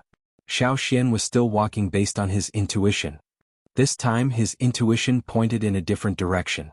Not only that, Xiao Xian didn't feel like he was walking towards the mountainside. He felt like he was walking on a different path. He didn't encounter any creatures blocking his way. The few eyeless spiders he encountered along the way also retreated when Xiao Xian approached. Jiske, why didn't the ancestors get out with such treasures? So they were still lost, right? They couldn't beat the king stoneworm, so they couldn't directly break the mountain open. In the end they were trapped in the mountain. Xiao Xian rested twice along the way. He ate some dried meat to replenish his energy and then continued walking. He didn't know how long he had been walking. It could have been a few hours or dozens of hours. Xiao Xian was confused. He didn't have a clue in this place. The only thing he could do was follow his intuition. Finally, Xiao Xian smelled the smell of the forest. After staying in this place for so long, the fresh air made Xiao Xian ecstatic. There was wind. The wind was blowing from the front. Xiao Xian quickened his pace and changed his vision. Then he saw the bright spot in front of him. It was the light coming from the outside. They were out of the mountain. They were really out of the mountain. But if the totem power could really guide the way, why were the ancestors still trapped in the mountain and could only kneel in the direction of the tribe before they died? Not to mention the ancestors, even the hunters in the tribe couldn't walk in the mountain before they were absolutely familiar with the route. Xiao Xian couldn't find an answer. The only thing he could think of was that the difference between him and the others was probably his extra special ability. That you're tuning in to the Han Li's Wuxia Adventures YouTube channel. We're so grateful for your support, and don't forget to subscribe to join us on this incredible journey through captivating stories. Your generosity through donations truly makes a world of difference, as it's the primary source of revenue that allows me to expand and enhance this channel for you. Thank you from the bottom of my heart for being a part of this adventure.